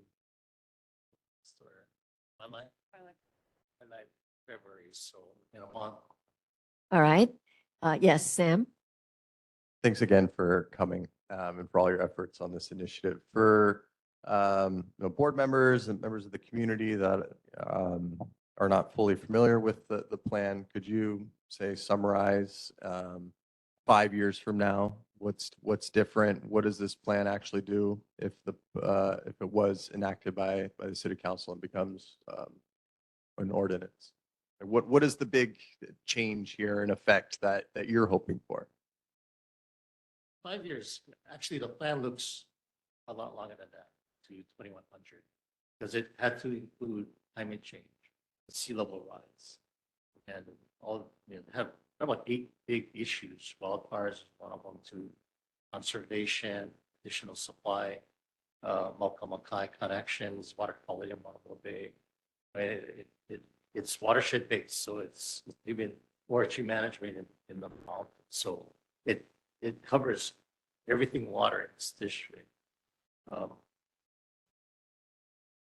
The population projections go to 2040, and then they actually, I think they are forecasting a decrease in or a level of population. So you'll see the same thing in 5 years. Not going to have much change.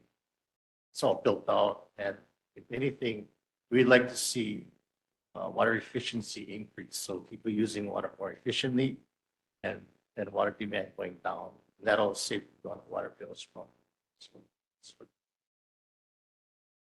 there's a lot more to it. No, I think Barry did a good job of, but the plan is not just to be implemented by the Board of Water Supply. It's really kind of it's a community effort. And that's why we made such an effort to capture what the community is doing, so that then when, Lama Mauna Lua or one of the many organizations here goes and looks for grants, they can say, hey, look, we are in the plan. This is part of, what is moving things forward. So we see it as not just like a plan that, the agencies can implement, but something that builds the capacity of the community to get what you'd like to see done. I just have one clarifying question.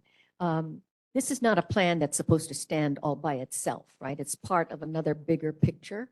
I mean, are there similar plans, other parts of the island that also fit into this larger umbrella structure? There's several layers to that, but yeah, the highest layer is the Hawaii Water Plan, which is all counties in the state. When you get to Oahu, we have chapter 1 is the plan for the entire island, and chapters 2 to 5 are regional. Take a deeper dive into the region. So you have 8 of these, although we only have 4 it's the one.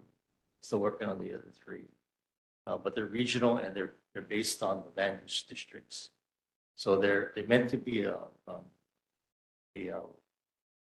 supportive plan to the sustainable communities plan. So the land use policies and the water policies that you see, both plans should be consistent. That's great. And I want to thank the both of you for reaching out to the community as much as you have done in the development of this report. And we will bring this on our board agenda for next month for action, board members. So in the meantime, could you familiarize yourself with the plan so that you can agree to endorse the plan for the city council? So thank you very much, Melissa and Barry. I don't see a problem with us endorsing it, but I want to make sure that the board is familiar with it before we take action. All right, thank you very much. Our second presentation tonight is a special management area permit application for a property at 10 Poipu Place. The presenter is Jim Hayes from Planning Solutions Incorporated. Thank you, Jim, for being here tonight. Yes, thank you, Chair. And I'm logged on to the meeting, and I could share my screen if that's possible. Right. Going to do that.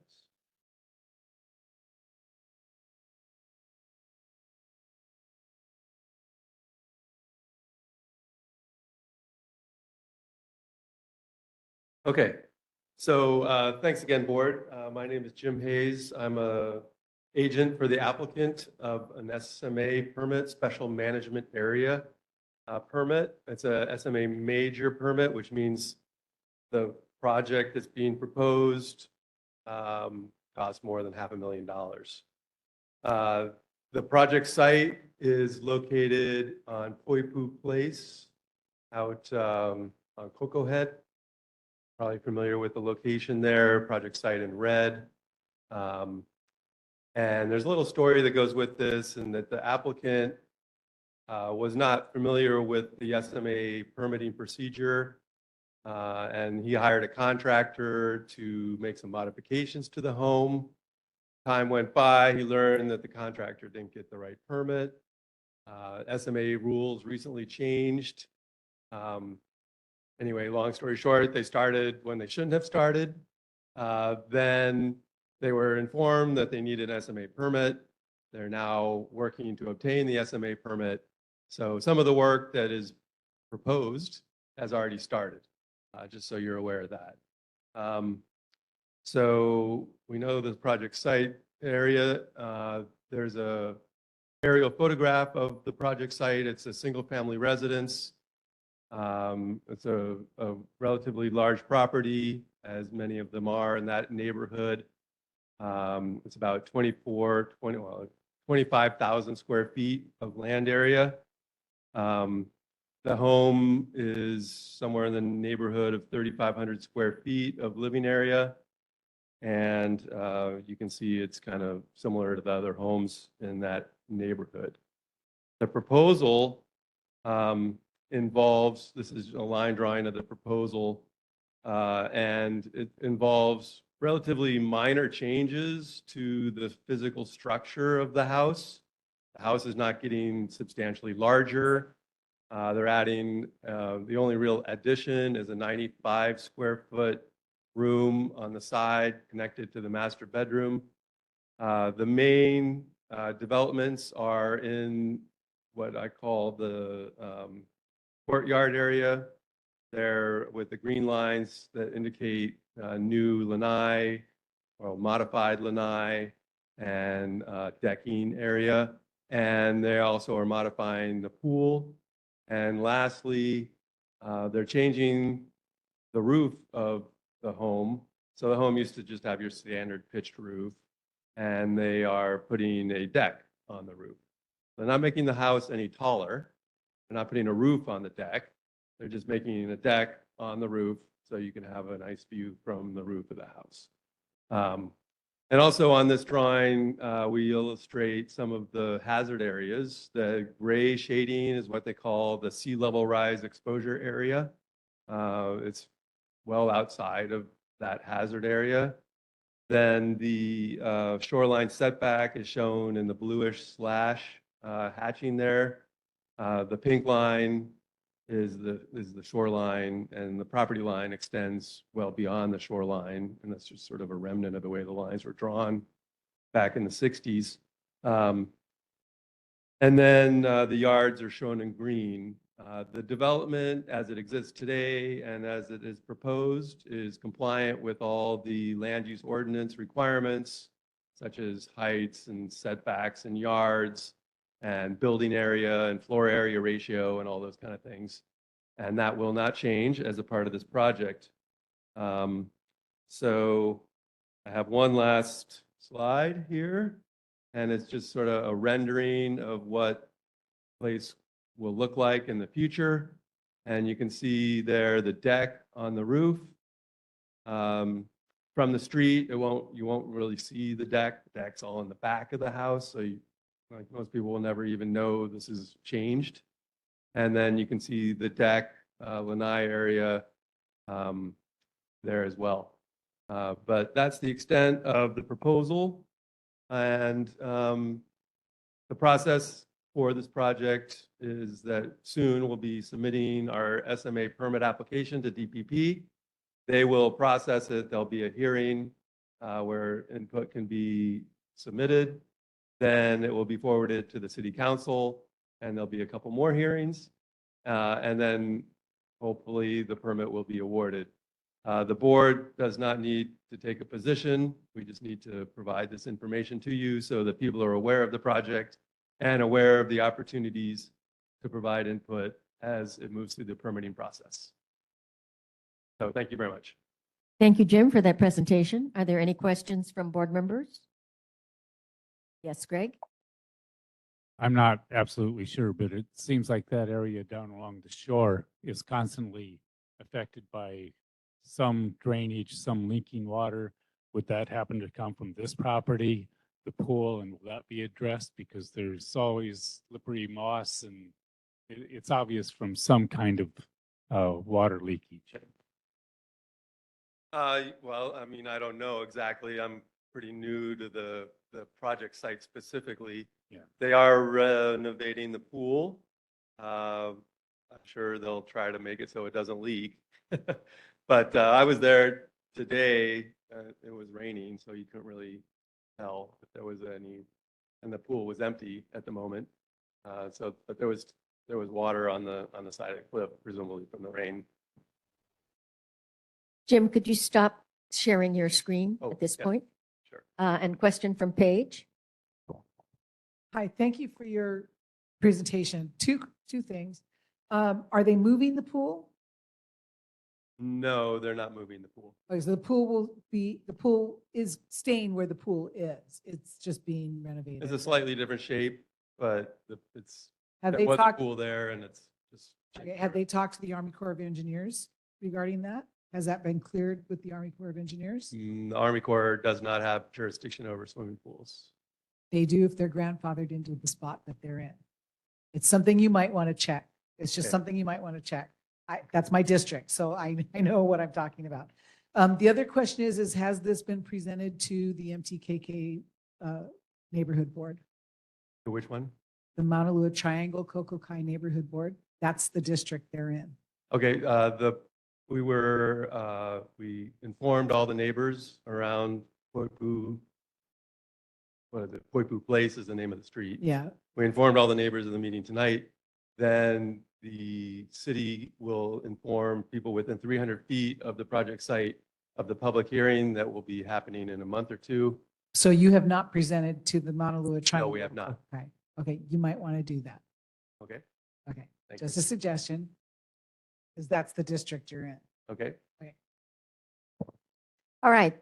There are no other questions. Thank you very much, Jim, for sharing that information with the community. Appreciate You're it. welcome. Thank you. All right. We're going to be moving on to our officials' reports. And first on our agenda is Mayor Rick Bongiardi's representative, Amy Asselby. Thank you, Amy, for being with us tonight.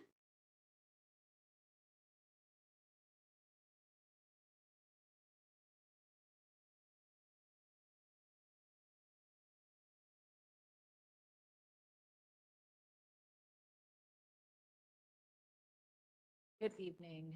My name is Amy Osselby, and I am the representative for Mayor Bongiardi. So some new members, nice to see you all. I have about 4 items that I'm following up on for the January meeting. These were all brought up in November.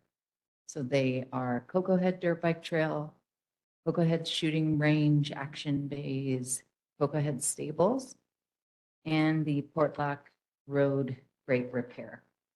So starting with the Cocoa Head Dirt Bike Trail, more information was asked as to what is happening, what is the deal with this BMX trail. And so DPR provided some information, and they said there has been a BMX trail there that was established in the 1980s in the Cocoa Head District Park. Throughout the years, the nonprofit organization has helped to maintain this trail. The BMX trail is currently maintained by a volunteer to do only light maintenance, and this was in agreement with DPR. Trail improvements that included modifications, excavations, grading, etc., were unauthorized, and work has been stopped immediately by the DPR staff. The Cocoa Head Recreation staff has been managing and monitoring the trail since then for safety concerns. And there has been no further assessment of environmental impact at the BMX trail. And at this time, there are no long-term plans for the area. I spoke with the director about it, and they're trying to do more investigations into how to manage and handle BMX bike trails and going forward. let's see, Cocoa Head Shooting Range Action Bays. You know, what's happening? When will those bays be reopened? So that kind of little bit conflicting information here, but they were working on those bays in the shooting complex, and the work was expected to be completed by December 6th. The work involved improvements to the trap, skeet, and cowboy action ranges, including berm renovations, landscaping, tree removal, and remediation of debris on one side of the shooting complex. The public use of the Cocoa Crater side ranges and the recently reopened trap and skeet ranges will not be impacted by this work. These ranges will be available under their regular schedule. The cowboy and action ranges remain closed, but plan to reopen sometime after the work is completed, because they're continuing to meet with the user groups to reopen those sites. There are still ongoing determinations to be made on whether some of the targets they previously used, these are referred to as pepper poppers, whether they continue to be used following some ballistics testing from our firearm range consultant.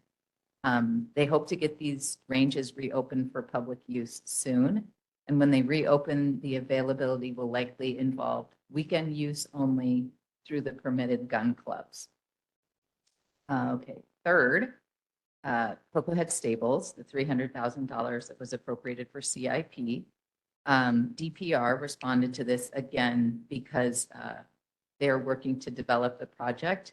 Yes, the Department of Enterprise Services manages it, but they're just developing project specifications to initiate the release of these funds. The discussions have focused on improvements to the very old water system.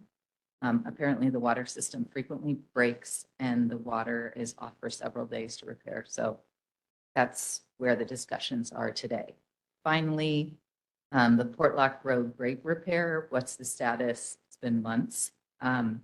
So DFM's Division of Road Maintenance and the drainage engineer investigated the metal grate at Lane N, and they met with one of the residents. The residents reported that the damaged grating is due to heavy city refuse trucks that drive over the grating.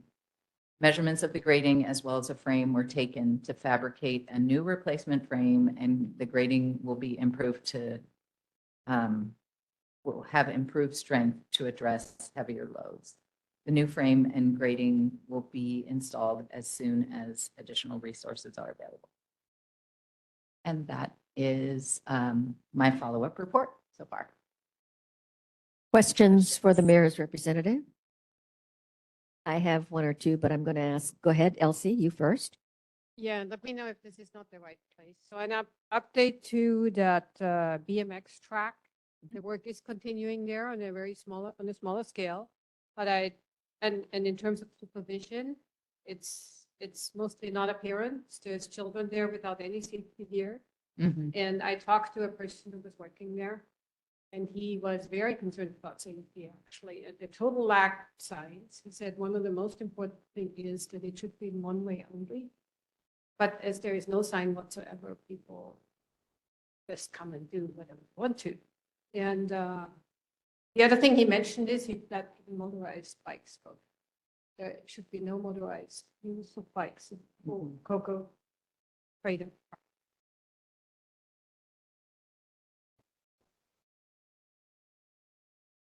Are BMX bikes motorized? No. No? Okay. All right. Any other questions for the mayor's representative? Okay, Amy, one of the issues on the gun range was the lack of appropriate staffing. Have you any follow-up on whether or not they've been able to hire some full-time staff? I followed up on that in my last two reports in October and November. Yeah, and there was, The last one was that they were soliciting. they were still looking. For applicants for one. The other one had been Okay. two positions. I'll have to look back at my report and I can send it to you. Okay, so if you could, and then, You want an update on the. right, staffing? update on the staffing and how that's affected the open hours. because I know hours were restricted because of lack of appropriate staffing. So I'd like to know whether or not, the gun range is available more frequently now with at least one hire.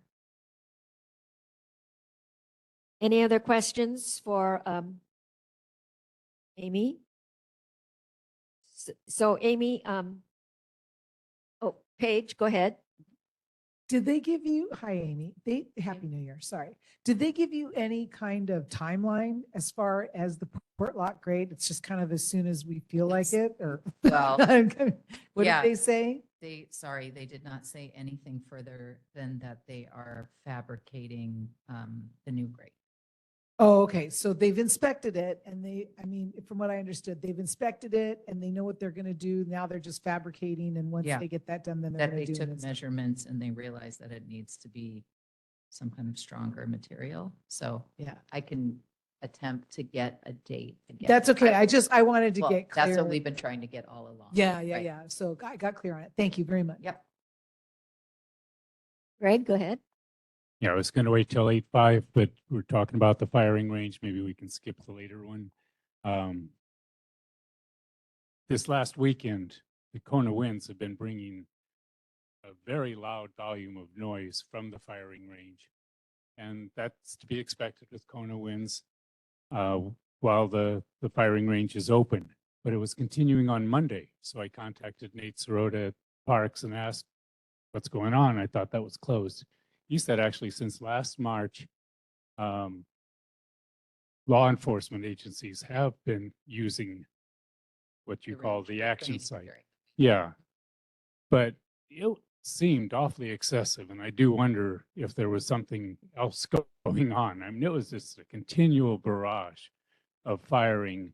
And some people commenting on the next door were saying it was like the loudest they've ever heard. And they've been here for decades.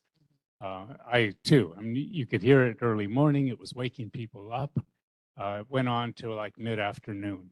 So I finally stopped by around 4, but it was done by then. So I didn't see anything. But other than that, it was excessively loud. So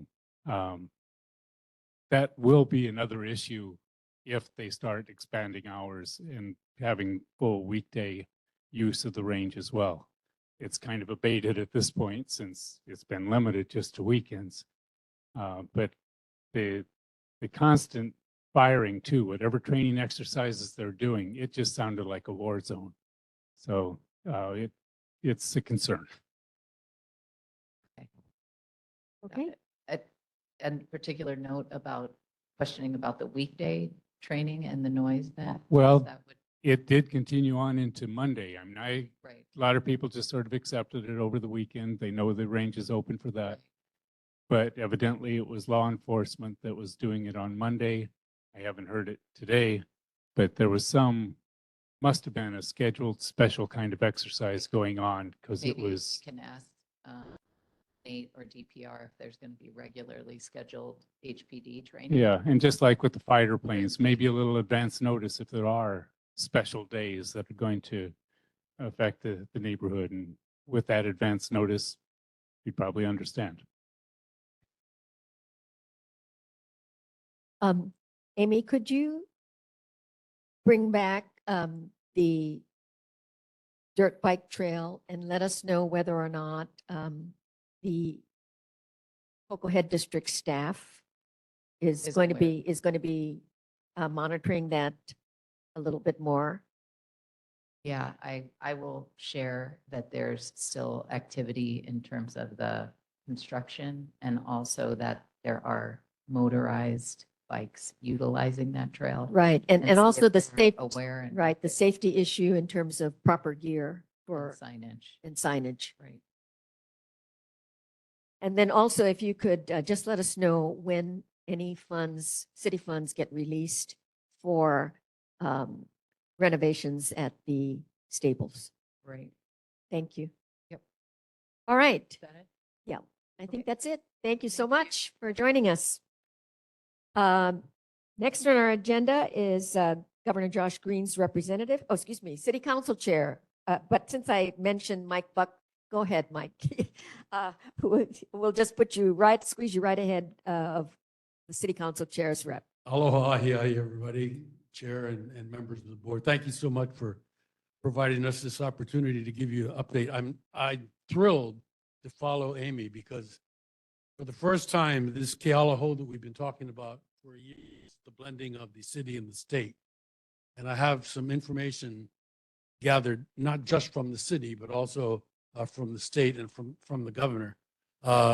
Specifically, as you know, right now, the session is in session.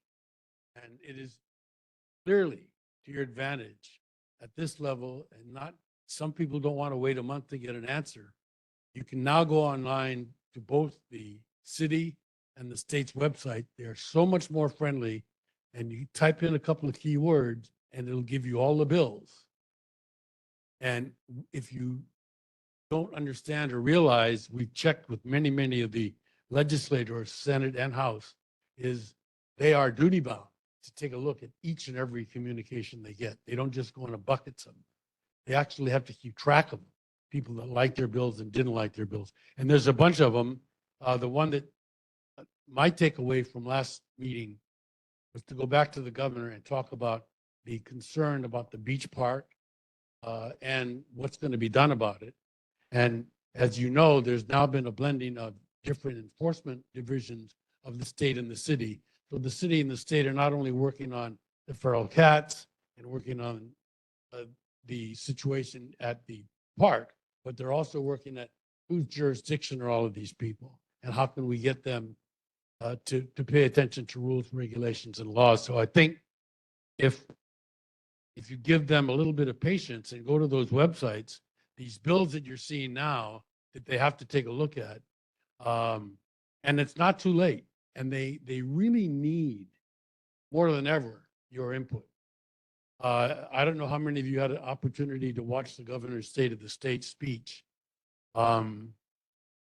particularly with respect to the amount of malama that we're doing for everybody on Maui, particularly. Excuse me, Amy, could I ask you to stay just 1 second? I forgot to share something with you. And after Mike is done. No, I won't, believe me, I'll be brevity, but I also, those of you that have been emailing me for the last couple of months, I'm so glad now because I have a regular, easy to remember state email. Instead of using my personal one, it's michael.buck@hawaii.gov. Boom. And I will respond to you and I'll get the message here. More so, I want to bring you, we have a weekly and sometimes 2 weekly meetings a month with the PIOs, the information officers like I am. And it's amazing how city and state are really working more than ever before. I get this every day. We hope that you're getting in part some of it, but believe me, go to that, type in your keywords, and just all you need to do is to respond is click it, and they'll get that, and they have to include it in their thinking. That's the big message. The governor said, please beg them. Go online. We spent a lot of money. We've received an interesting award, by the way. The state of Hawaii's ETS cybersecurity system got recognized nationally. And these are for the number of kupuna that are being jacked. And because we're such nice people in Hawaii, and we listen to some, when somebody says, Grandma, it's your grandson, and I'm in jail, I need bail. Can I send somebody over to get the money? And they say, of course. Well, this is a screeching halt to put to it. Anyway, that's just a little plug for that. But I do want to emphasize once again, get in there, do those keywords. They're waiting for you to do them, and they will respond. If you ask them a question, they are also mandated to respond. And I know a few legislators that weren't real happy with having that happen, but now they are because they know that they are talking to them. Can you repeat that online site again that's available for us to access? Okay, you just go onto the mainframe of either the city, either the state or the city website, and click on the legislative session. Both of them have it. Now, there's always been confusion between them and us. This is the time of the year that these folks have to work together. And one of the things that I'm doing now in another job of mine there is with this grant and aids money. And if somebody here needs money, they go to their representative has to address it, and there are funds there now, and there's clicks on that too. And it's not a matter of you wanting money, but if you see something that you think, boy, that'd be great for this neighborhood, I hope they get their grant, click it, and they will. Yeah.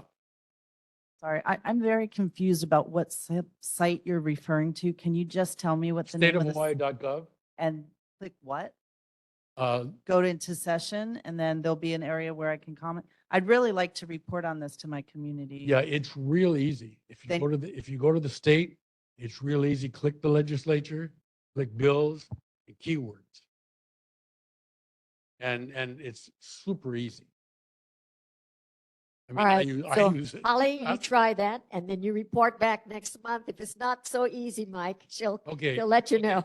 Just Google State of Hawaii website. Front page of the website it'll steer you easily to where you want to be. They spent tons on this in the last couple of years. All right, Is it question from Paige. Hawaii.gov? Is it Hawaii.gov rather than state of Hawaii? I'm sorry? Is it Hawaii.gov rather than state of Hawaii, as you're saying? Yeah, actually, they'll both lead you to the same place. Okay, go ahead, Page. Mike, thank you for your report. I will say that, speaking for myself, I think it's great that the city and the state are getting together and you've got all these great websites and QR codes and all this other online technology crap. But I will tell you that when it comes down, excuse me, guys, when it comes down to it, we really just want to see something happen.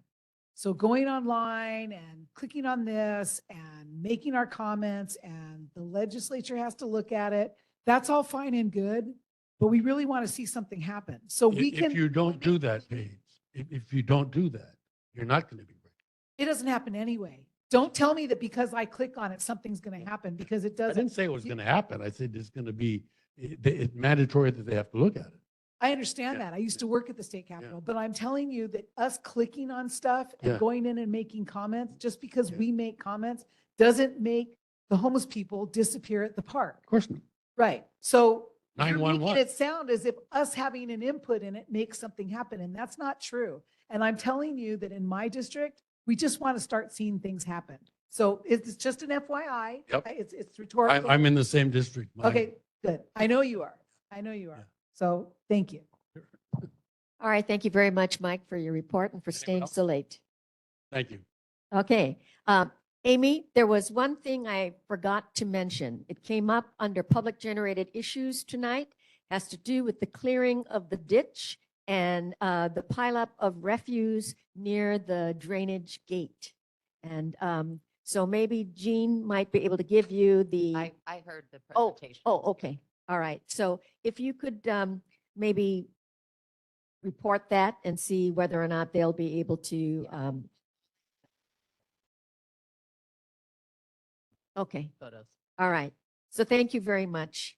If we could get a report back. Okay. All right. And Jean will Do give we you. have an address? Yes, he's going to give you the address before you leave.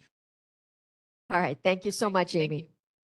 Okay. Next on our agenda is the City Council Chair, Tommy Waters' representative. Do we have anybody online? Hello, good evening, everyone. Amanda Isabella here for City Council Chair Waters' office. Happy New Year. I just have a few things to report, but just following up on the issue that Mayor just brought up about the drainage ditch. This came to our attention as well, and I did send it over to Department of Facility Maintenance, to the division chief himself, to investigate the they would call it illegal dumping, whether that was actually true or the grass just fell into the ditch and wasn't cleaned up. They're looking into it, and they are scheduling to have all of that debris removed from the ditch. So that's all I have on that. But if I do get more information back on, if it was completed or a timeline for it, I'm happy to follow up further. And the second thing I wanted to mention was a follow-up from board member Hollinsworth and other community members who raised concerns about the camping happening on the Kealoha Street sort of vacant land there across from Sandy's, where folks have been camping. So we finally put together quite a large site visit with all of the appropriate department heads. So Chair Waters, Department of Facility Maintenance Director, Department of Parks and Recreation Director, Office of Housing Director, Community Services Director, HPD Major Lynch, and another supportive officer. There are about 15 of us total who made a little bit of a hike into that area. And we did locate one campsite with only one individual present at the time. And he let us know that there was one other person who was living in that location with him. We had quite an extensive conversation with him, just trying to find out more about his situation and what we could do. Of course, we offered him the services available to transfer him to shelter. Director Krucky was even willing to make some arrangements for his 3 dogs that he insisted go with him if he was going to go. So we did all of that, and he promised that he would take us up on the offer to relocate to shelter. And unfortunately, when we followed up with HPD after that day, he ended up declining the services, and so he was arrested. And we hate to see that happen, but they were, you know, pretty stern and adamant with him that he was trespassing. This was, you know, city property. He wasn't allowed to be there. You know, there's been public safety concerns raised, and if they had to come back again, you know, he would be arrested. So unfortunately that happened. But it is my understanding that the personal belongings and the campsite was dismantled and cleared. So we hope that that's still the case. And again, that was the only one we found on that site visit. So we hope the area is still clear. Just a little bit of a follow-up to the conversation around Maunalua Bay. As you folks know, we continue to receive complaints and submit requests to the appropriate city departments. Our most recent request response just came back, and there was some information from outreach services, who are always very responsive, and made another attempt to offer services to the folks out there. We also had DLNR investigating and taking a look at the areas under the bridge. We had a request to the police department, to Narcotics Vice Division, to investigate some reports of illegal drug use and or dealings. And so there's an ongoing investigation there by Vice. And then of course, Parks, again, with, you know, the sort of standard response at this point that unfortunately there's no park closure at this site. However, I just want to reiterate that, you know, we understand it's a challenging issue, and although there's no park closure, you know, we are doing our best to request, you know, appropriate enforcement as far as the camping and the tents, that, you know, there are clear signage for those that, you know, that particular issue. So, you know, we're asking them to enforce everything that we legally can. And these are the responses that we're getting back. So we'll continue to share that information with you as it comes in. The other issue I wanted to follow up just briefly on is the Maunalua Hua'ikai Place name sign. So I'm still waiting for some information back from Department of Design and Construction. I followed up with them again today to see, you know, what the response was as far as, is there any city responsibility or oversight regarding any maintenance or improvement of the sign? Because we did find some old information from over 20 years ago that had some indication that there was city involvement. So they're still digging into archives to find whatever information is available on the installation of that sign. And whether or not the city has any responsibility there. I also spoke to Beverly, who many of you probably know at Hawaii Kai Marina Community Association. She's a wonderful, wonderful resource and wealth of information. She is under the understanding and belief that it is their responsibility, Kuleana, to maintain or have oversight over any improvements or changes to the sign. She was very open and supportive to the idea of adding the Mauna Loa place name to the sign. She loved the idea, and so she's looking forward to hearing more about it. So I let her know that once we got an answer back from the city, we would kind of circle back and then be happy to sort of forward the information that came to us, the board resolution, as well as the information provided by resident Malia. And, she was very interested and willing to support that effort. So that's good news there. And I think that's all. Our information is in the chat for our contact and our website and our January newsletter. And if anybody has any other questions or follow-up, I'd be happy to take it back. Thank you, Amanda. Are there any questions? Sam and then Paige. Thank you for such a thorough update, Amanda, and appreciate all of you and your office's efforts in trying to really get a grasp on the homeless situation here in East Oahu. First thing, it does sound like having park closure hours would give some more ability of enforcement to the problem at the parks that we have here in Hawaii Kai. Is that correct? We do believe that's true, yes. Okay, so thank you. Second question, I know Council Chair Waters had introduced a resolution to explore the feral cat issue and what's being done on the Humane Society's part, as well as getting a little bit more clarity around the laws and regulations with that. We're still having a big problem at the Mauna Loa with cat feeders dumping excessive amounts of food, feces all over our property, litter associated with cat feeding. There's another presentation from the Sierra Club on looking to get more HPD enforcement. So at the town at Vavamalu. So it continues to be a pressing issue in the community, as mentioned earlier as well by another community member.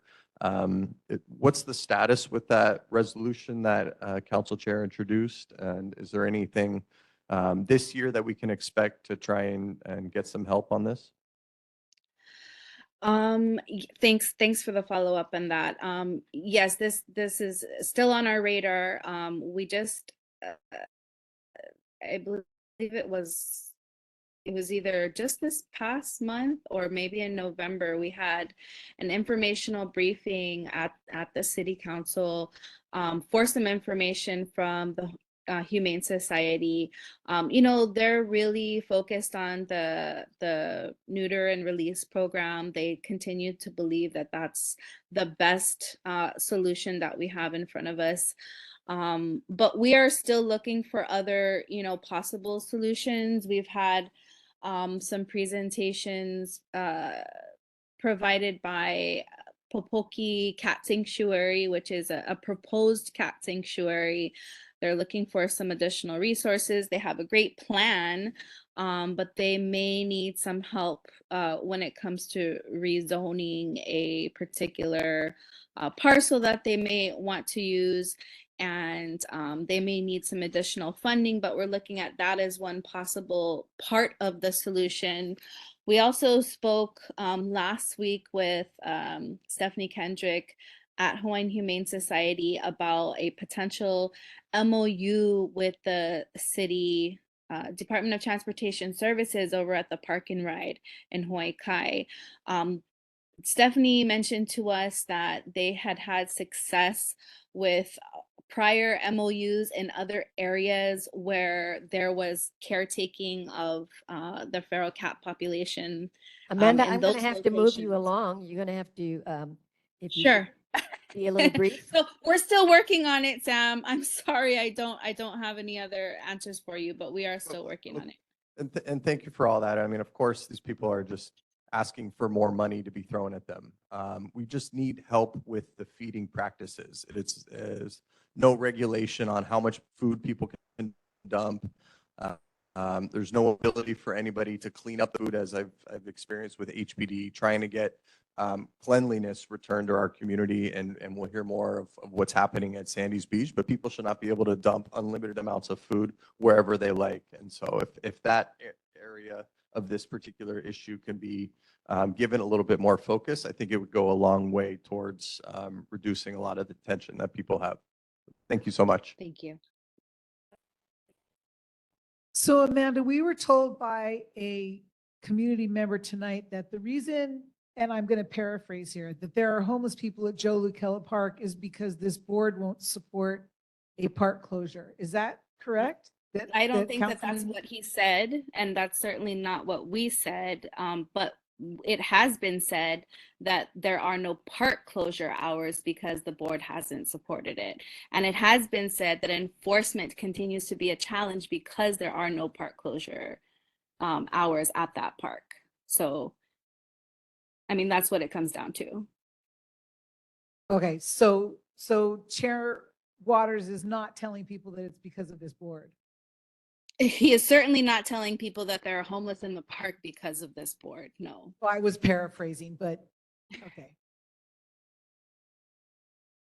All right. Thank you, Amanda. Appreciate you staying Sure. up and providing that report for us. Mahalo. We're going to be moving on to Senator Stanley Chang's office. Is there a representative from Senator Chang's office? Yes, hi. My name is Finn Carnahan. I'm a legislative aide for Senator Chang. Good evening, everyone. Thanks for having me. I put a couple links in the chat. The first is for the January edition of Senator Chang's newsletter, which details some relevant topics for District 9. And the second is a link to sign up for his housing newsletter. So the things that are going on with the Housing Committee. And the third is our office's webpage. So that has some contact information, both email and phone. I'm sure many of you know Senator Chang chairs the Senate Committee on Housing, which had its first hearing last Thursday. And I wanted to let you all know about some of his priority bills for this session. Senate Bill 2011 allows the construction of multifamily dwelling units on any lot within certain designated county zoning districts, subject to reasonable standards that each county may adopt. Senate Bill 2045 would reform the qualified allocation plan to prioritize projects based on 3 criteria: whether or not they're on state-owned lands, early loan repayment, and perpetual affordability. And Senate Bill 2469 would add credit enhancement for construction loans to the list of permitted uses of money in the rental housing revolving fund. So instead of the state being on the hook for financing the developer's building costs in these projects, the rental housing revolving fund money would be able to use for that credit enhancement.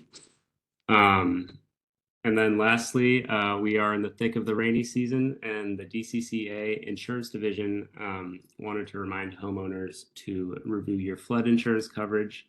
Most standard homeowners and renters insurance policies actually don't cover flood damage, but flood insurance coverages can be purchased separately from the National Flood Insurance Program or endorsed onto the policy to supplement a policyholder's homeowner's insurance.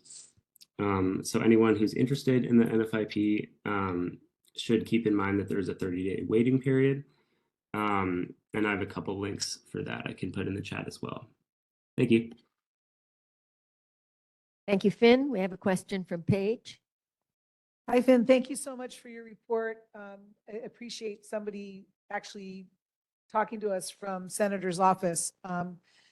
I'd like to ask a favor, however, if you are unable to get us hard copies at the meeting, can you make sure that a copy of the newsletter is actually emailed to our chair and she can forward it to us before this meeting starts so we can know what you're talking about when you're talking about it? Would that be possible? Definitely, yeah, I can make sure that happens for next month. Great. And if you could do it for this month too, I'd appreciate it. I would like a copy of that newsletter. Sounds good. Thank you. All right, thank you, Finn. We're going to be moving on to Senator Chris Lee. Thank you, Chris, for staying so late. Hello, everyone. As you all know, I think has been mentioned, the legislature is in session, which means a lot of late sleepless nights. So it's good to be here on a break for once from Capitol. But that said, we're in the very beginning of the legislative session. Overall, I think the focus, as everyone I'm sure has read in the news, is on Maui. So I'm here to lower expectations for funding for projects really any sort. There may be funds to do things, but obviously Lahaina is the priority. When different disasters hit different islands, the state focuses. Hawaii's had support, Big Island for recent years. Maui needs it right now. Oahu may need it someday soon as well. So in these times, we all work together. We all suck it up a little bit and put money where it's needed most. So that's going to be rebuilding public schools, infrastructure, all the basic things to make sure that a community can get back on its feet. That said, there is good news, and the impact on the economy overall, the budget is not as deep as we thought it might be. So there's a silver lining there. I just don't want to be here telling you it's all great and botchy, the whole thing. But in March, we'll have an update from our Council on Revenues, which is the sort of overarching group of economists and experts that will give us an update on where the economy is going and how much money in the budget we expect to be short this year. That said, I wanted to highlight just a couple of quick bills that I've put in on behalf of different folks in our community. And we'll follow up again. And just for the record, I think as Mike Bucket mentioned, the websites that are available, you can Google it all and find everything. The Capitol website is capital.hawaii.gov.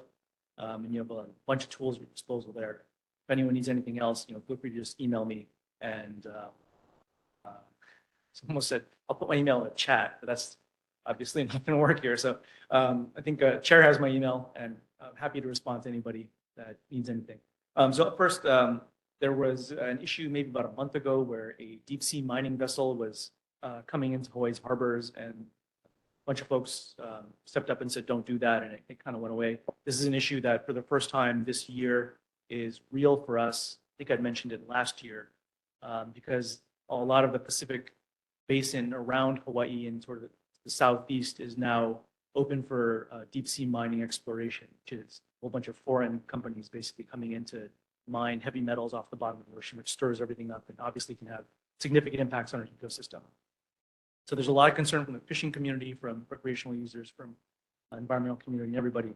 Last year, I wrote a bill that we passed. It's law now. It basically allows the Department of Transportation to prevent ships that are engaged in this kind of thing, that are doing illegal or unpermitted activity in the deep sea mining space, from coming into Hawaii harbors. That's now law. Didn't have to be used this last time, but it could be in the future. So the bill that we have up this year is to actually look at state waters, so within 10, 12 miles of the coast, which is everything that we're familiar with, and prohibit that kind of activity there. Simply because, not that it would necessarily happen, but it's a preventive measure. California, Oregon, Washington, other states have already done this. And so there's a lot of concern that we ought to be taking precautionary steps while we still have an opportunity before things really get going. And an industry that we don't control, which is outside of US waters, really can start having an impact on our own shores.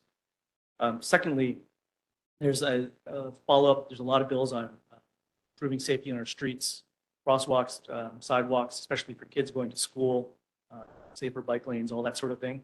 So there'll be a lot of focus on that. One of the measures we're using to fund some of that, as everyone knows, Lyft and Uber and rideshare is quite prevalent, predominantly used by visitors here in Hawaii, more than other places, which means they're paying the bills.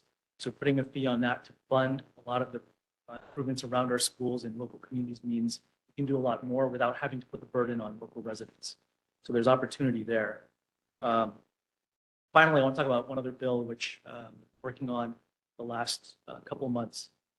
Hawaii, about 15% of all families in Hawaii have unpaid medical debt. This could be tens of thousands, hundreds of thousands of dollars because suddenly you have a heart attack, you're in the hospital or whatnot.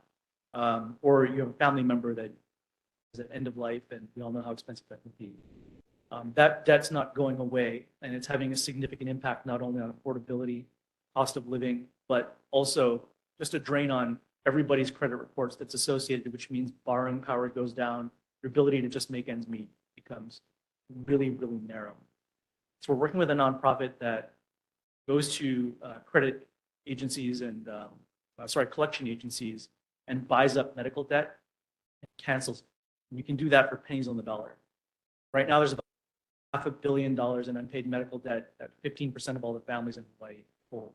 It would cost us $5 million to buy all of that debt up from all these collections agencies for every family in Hawaii and just cancel it. Wipe it clean so everyone has a fresh start, clean slate, and we can really open up opportunity for people to get back on their feet again in ways that has just never been done. So that's something that I think I'm most excited about this year because it's the people who need help the most. And frankly, all of us who unexpectedly can find ourselves suddenly $1 million in the hole owed to a hospital because we care about our grandma and we're not going to let her plug people. So this is something that is very real. And I just want to put on everybody's radar because it's a relatively new concept, but it has been proven in other states. Right now, New York just announced a few days ago that they're going the same route. So it could be one of the perhaps silver linings of this year that we'll get to, but really good move. So with that, let me just stop. There's a whole lot of other stuff, a lot of other bills, a lot of other issues, but happy to answer questions. Any questions for Senator Lee? Chelsea? Thank you, Senator Lee. Where's that 5 million coming from? Would be, well, it could come from a lot of places, but right now it would just be regular taxpayer dollars that we would appropriate as a one-time mission to buy out $500 million in debt. It's probably the best deal I think I've ever heard the state have an opportunity to pursue. Any other questions? All right, thank you very much, Senator Lee, for joining us tonight. Thank you very much. Okay, is Representative Jean Ward online? Am I here? Can you hear me, Madam Chair? Yes, we can hear you. Go ahead, Jean. Okay. Aloha, everybody, and thank you for staying the course, and Happy New Year to everyone.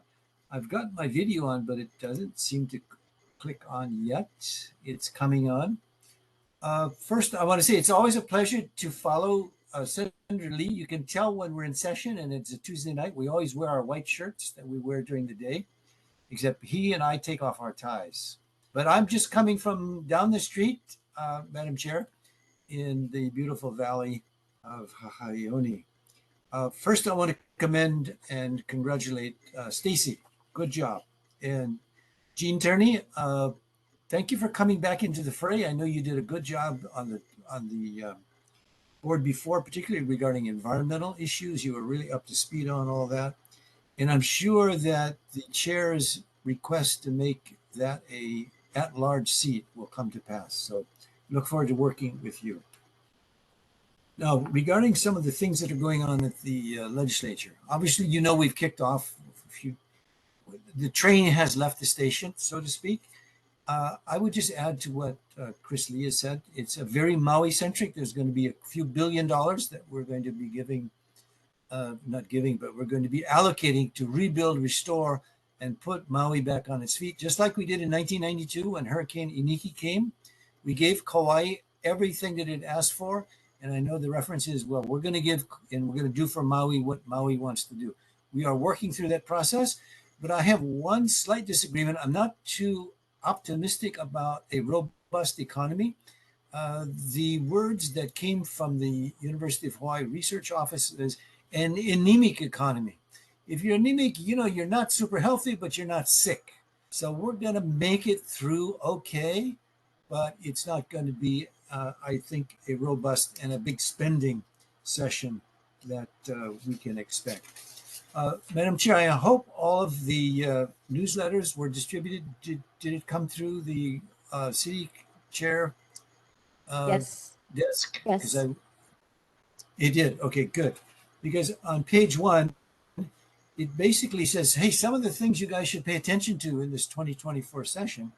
And I bring attention to what was the highest thing was the cost of living, a no-brainer. But the surprise is, and this kind of pops the balloon of, oh, all you guys in Hawaii Kai are rich. If you look at the bottom of the page, half of our people in Hawaii Kai have said, yes, I've considered moving to the mainland. This is a big surprise, and this underscores if your legislature is increasing the cost of living, we're not doing our job. We're not listening to the people of the state of Hawaii. The good news on the front page, however, is most people in our area feel that we have a safe community, which generally speaking is the case. But I want to reinforce how the constituent as well as some of the board members feel very strongly about, if the homeless people are going to have a priority over children in their park and the other normal use of the park and fishermen who bring their families, closure probably is a good recommendation. And I point to page 2 as evidence for that. If you look at what the highest priority is of our community on page 2 up at the top, it says homelessness is the major concern of the people of Hawaii Kai. Ladies and gentlemen, if that's what the people are saying, that would encourage you as members to say, okay, let's close the park. And look, we don't want to criminalize the homeless, but in effect, if it doesn't work, we can always open it back up. It's not always a permanent thing. But I would highly recommend that you consider seriously, because the police say, look, Ward, I can't do anything unless you guys put up those signs. DLNR, we don't have the jurisprudence, the jurisdictional power, if you will, to go in and do that. And they have all the services that they offer those people. So I just would encourage you to go in that direction. If it doesn't work, you can always change it. One last heads up. There's about a 90 mile an hour wind coming to legalize recreational marijuana in the legislature. Just as a heads up, those who know how to go through the website, those who now know how to testify, the survey indicates Hawaii Kai is about 60% against it, 40% for it. And I think if you want to numb and dumb down the youth of Hawaii, yeah, let's go and do that. And it's a dead end when it comes to getting any money because they back out the money that they usually give to the education or other forces. And the black market, given what's going on in Colorado and California, is rampant. 80% of all the sales, not the medical marijuana in the distribution centers, it's going on the black market because it's quicker and cheaper. Lastly, this is a bit of an inflation. It's the performance. It's kind of like what Paige said. What are you guys doing to fix things? We are at a 4.4 out of 10. And then how is your rep doing? And look, I'm not bragging, but this is where the numbers came in. 7.9 average. The mode was 10. And lastly, Madam Chair, I want to say that we are still working with DOT Sniffen and Roger Morton to get speed bumps and all of those things near Milo Iki School and getting that crosswalk in the Kealaho in Kalama Valley put up, and so people can slow down. Most of the preoccupation has been with the road dieting, changing Hawaii Kai Drive. Lastly, hope to see you all at the Builder Summit so you can see why your lights went off a couple of times in three times in 2 weeks, and we're going to do it on this Thursday at the Oahu Club. That is my report, Madam Chair. Thank you very much. Representative Ward, are there any questions? Yes, Paige. Hi, Rep. Happy New Year. Good to see you. Happy New Year. Quick question for you. You're talking about speed bumps or speed humps? All of the above, which they will decide which are the best, because some of the bumps are noisy. Some of the other things where the slight lifting of a crosswalk are other ones. What would be appropriate to the angle of that area, and what would be appropriate to in fact, the speeding is really kind of out of control, going up and down Hawaii Kai to Kalama Valley. Well, the reason I ask is because there's a huge difference between speed humps and speed bumps. And in other communities that I've seen speed humps implemented, Kailua, Waimanalo, places like that, the traffic has changed. People in those neighborhoods that I've talked to, traffic has changed drastically. And accidents have after they were initially put in and people got used to them, the traffic patterns have completely changed. And so I'm curious as to whether speed bumps or speed humps are going to be used and who makes that decision. I thank you for that, Paige, because there is new information, even rumble strips, which make rumble noises saying, hey, you want a car to go by and wake up everybody in the neighborhood? Let's cool that. They are collecting the data, Roger Morton and Mr. Sniffen, and I'm trusting with input from yourself and those who live in that area. They will collectively make that decision. Just like, remember, they were going to cut Hawaii Kai Drive down from its 4 lanes to 2 lanes by, quote, road dieting.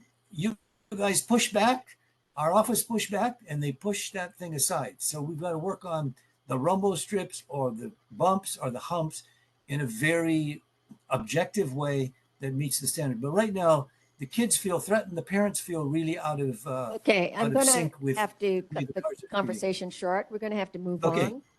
Thank you very Moving much, right on. Representative Ward. All Thank- right, is thank there you, Madam someone Chair. from? Yes. Is there someone from Representative Mark Hasham's office here? All right. Any of our congressional representatives represented here tonight? Hi, Chair and board members. I'm Jackie Conant. I am Congressman Case's Deputy Chief of Staff here based in Honolulu. I also have one of our staffers online, and she will be able to share the report that I have here, our quarterly report, which I will pass. And that just explains what's happening in DC. Also, we have Julia. Introduce Julia. Julia, are you online? And maybe you can share the newsletter. Yes. Julia, are you there? And could I ask you to make it a quick report? Of We're running out of course. time. Yeah, she's going to Yes. share the chat. And then I also have this community project funding resource guide. So it used to be called Earmark, but now it's called Community Project Funding. So I'm going to pass this out as well. We have deadlines for that, but that's all I wanted to share with you folks. The quarterly report, which you guys probably already received, and the community project funding. And then I wanted to introduce Julia, who is new on our staff as well. And she also lives in Hawaii Kai. Julia, do you have your video on? Yes, I'm here. Hi, everyone. My name is Julia Anushevska. I work as a staff assistant for Congressman Ed Case here in the district office in Honolulu. And I've gone ahead and posted some helpful resources for you folks online. Thank you. I guess her video wasn't working. But anyway, that's all I wanted to share. I know it's getting late, and so you folks can continue Well, with your business. Jackie, I appreciate that you stayed so late to be here in person. We appreciate that. But if very you guys have any questions or anything, you know where to find me, and just email us and we'll try to respond as soon as we can. Great. And if you could come quarterly, that'd be Yep. wonderful. We'll try to come quarterly. Okay. All All right. right. Thank you so much. Okay, board members, we're going to quickly go through our board business. First on the agenda is an appointment of board secretary for the remainder of this term through June 30th of this year. As you recall, Sam Tanigawa resigned her seat, and she was our secretary for this term. So I'm going to ask, is there anybody who's willing to assist in the secretarial position for the remainder, the last 6 months of this term?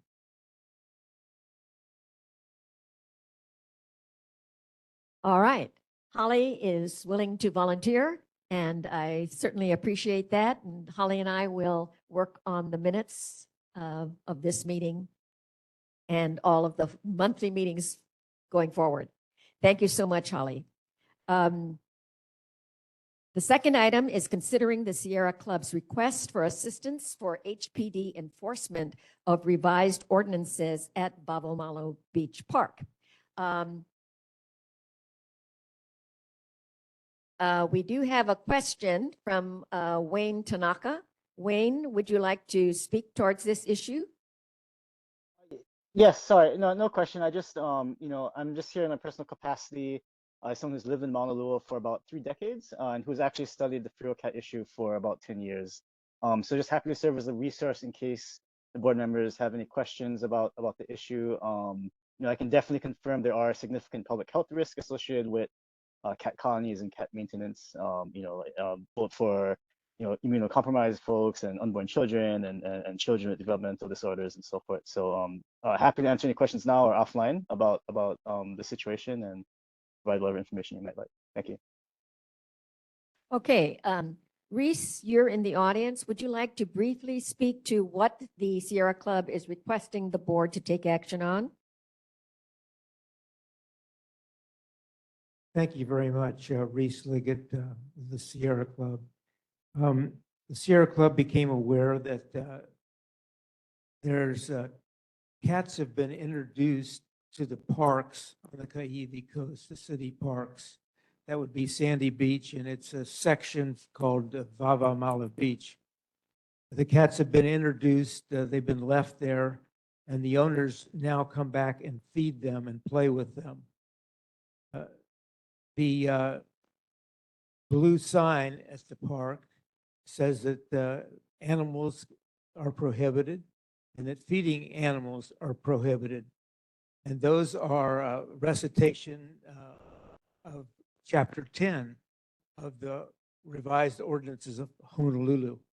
So it's clearly against the law to do that. And there's a $500 fine for people who do that. And the Sierra Club is asking the neighborhood board to request the police to enforce the law. You can't ask the park department to do it because the park department does not do enforcement. They're not trained at it. They don't have guns. They can't do anything to enforce. So the sole reliance is on the HPD. And that's what the Sierra Club is asking, that you request the police to enforce the law. Thank you very much, Reese. Questions? Yes, Greg? And Ilse. I had raised this issue earlier that I feel that there wasn't enough information on the agenda to inform the public about the nature of this item. And it is a hot issue, feral cats, feeding cats, all that. So I would ask that this item be deferred to the next month, where an appropriate posting would then allow people to appear and to testify more fully. Ilse?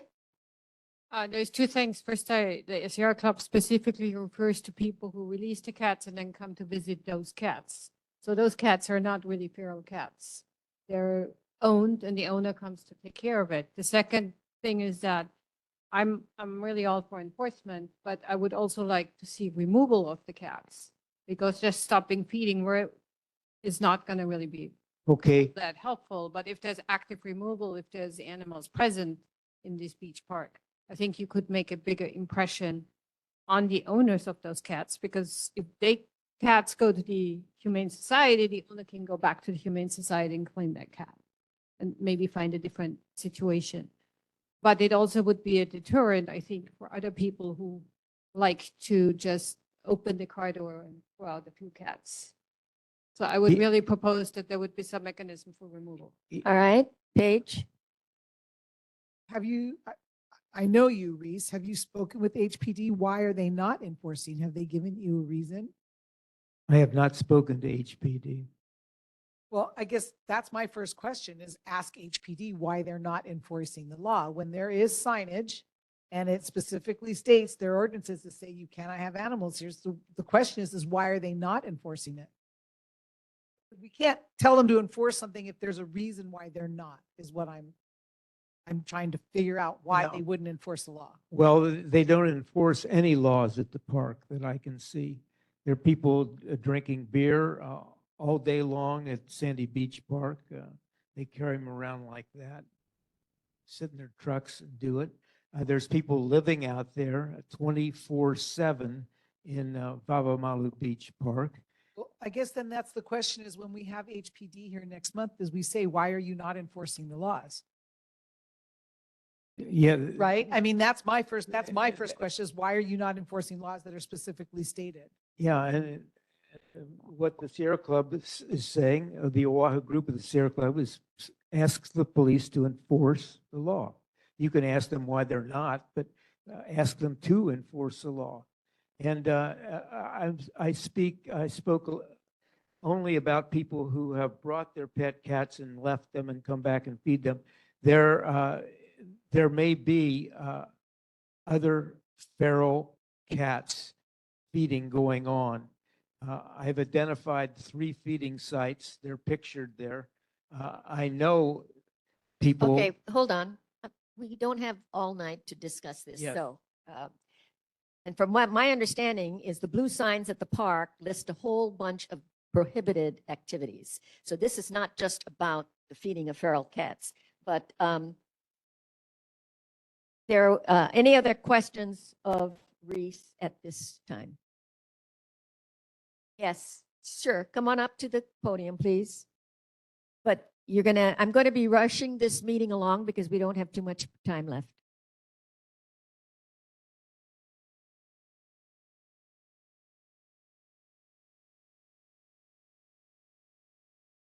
Aloha. My name is Lance Mahi Lapierre. I've been in this neighborhood for 58 years. I live next to Wayne for maybe 30 years. Yeah, the cat problem is terrible, as you know. I'm an educator. I work at the university and I teach Hawaiian culture.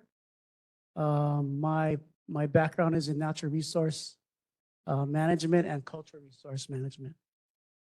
So I came to support the Sierra Club in hoping that you assist them in getting HPD to do what they need to do out there. I didn't have time to get it, but I have dead seabirds from cats. And you asked me, how do I know it's cats? Because the cats live right there where the homes are. Specifically, I'm talking about, if you know where the fishing shrine is, near Sandy Beach. Do you know where that is? And you see the white red-tailed tropic birds. I have carcasses of them. And the cats are running around that whole space. Thank you. We just need help. Thank Yeah. you. And then All in right. my neighborhood, I just want to finish with this. You guys are doing a good job. I really appreciate it. I don't come to these. Maybe 4 years with Elizabeth one time. But I live on Kekupua, which is adjacent to Anapalau, adjacent to Coco Head District Park. There's 20 cats around my house. I can't even plant taro in my yard. Keep up the good work. All right, thank you very much, Lance.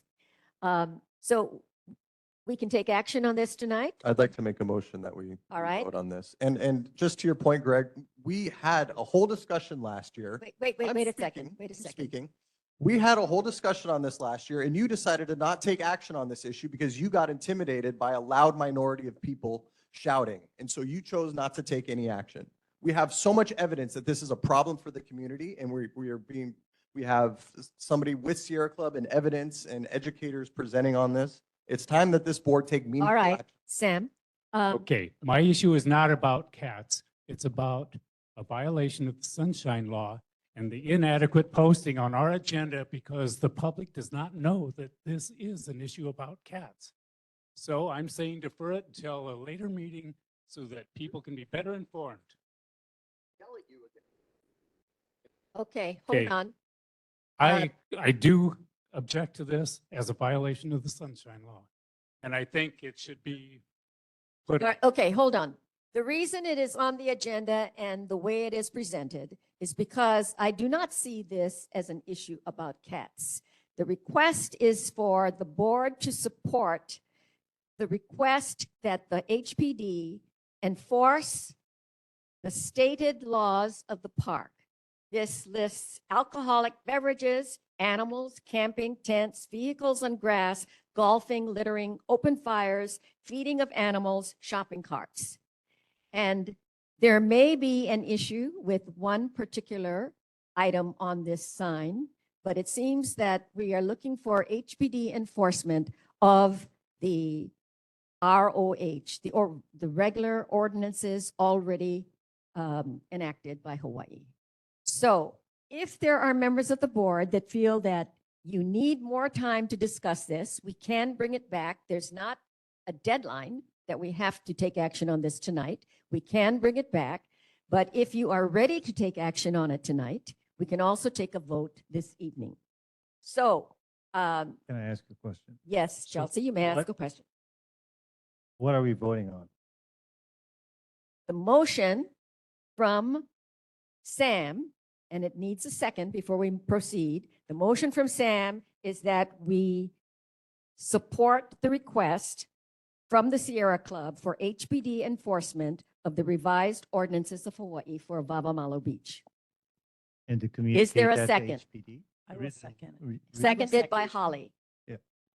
So really, to take an action is in writing, sending a communication to HPD requesting enforcement of the law that's in place. That is correct. Requesting HPD enforce the revised ordinances of Hawaii as posted on the signage. Okay, there is a motion and a second. I'm going to ask Jeff to do a roll call vote. Thank you, Chair. And for the record, Vice Chair Riley did log off the meeting around 9 o'clock, so she will not be included, of course, in the vote. I'm just gonna go down with the one that I have on in front of me. Alton? Jay? Aye. Knudsen? No. Lee? Yes. Lyons? Aye. Chair Mayor? Yes. Silva? Yes. And Wolf? Yes. Motion passes.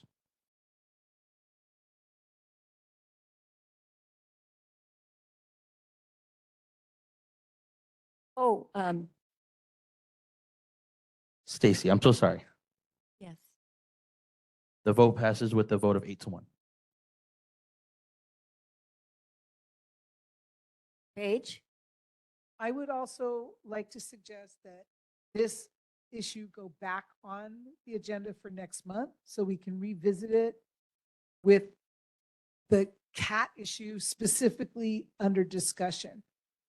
And I would like that actually noted on the agenda for next month so that whoever's looking at the agenda knows that it's specifically having to do with the cat issue. All right, if there are no objections, and Reese, if you would take this back to the Sierra Club, we will put on the agenda for, at our next month's board meeting, a discussion of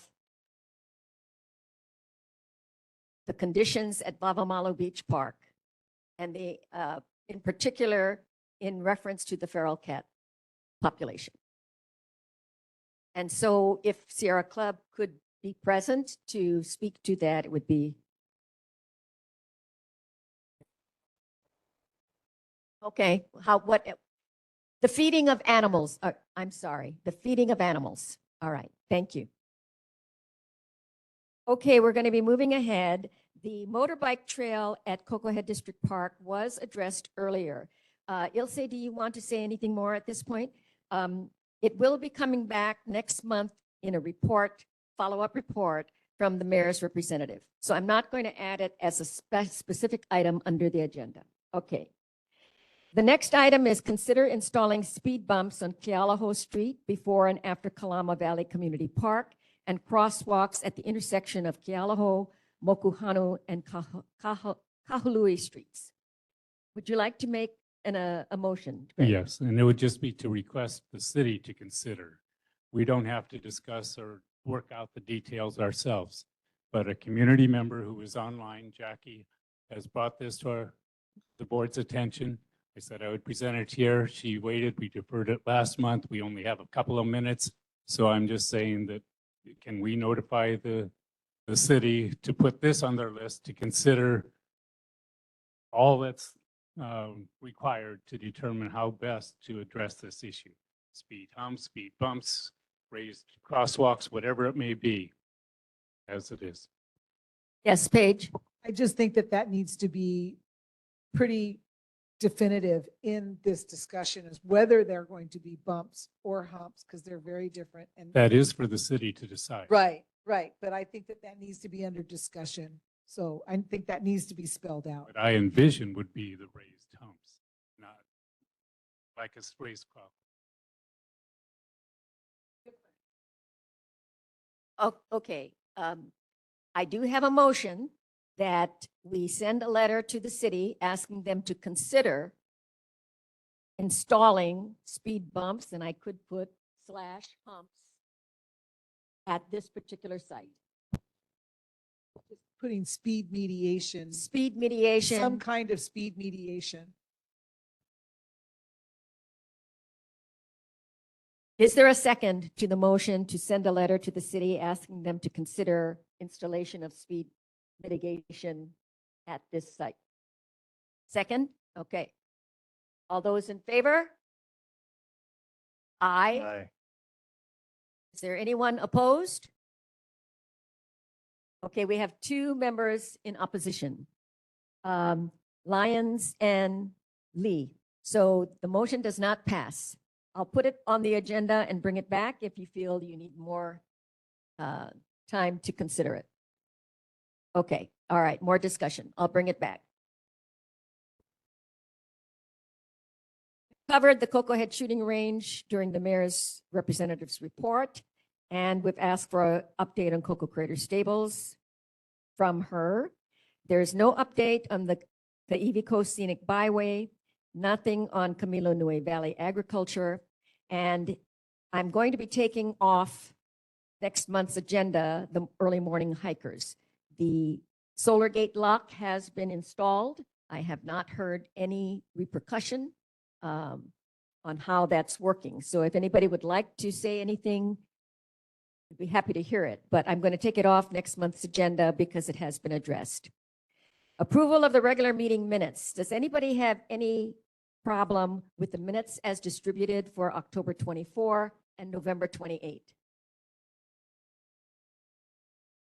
Seeing none, the minutes for October 24 are approved as disseminated, and the minutes for November 28 are approved as disseminated. There are no additional announcements at this point. I'm going to ask you next month to consider changing our March date to perhaps April 2nd, because I've been told that March 26th is Kuhio Day, and it may be problematic for people to attend.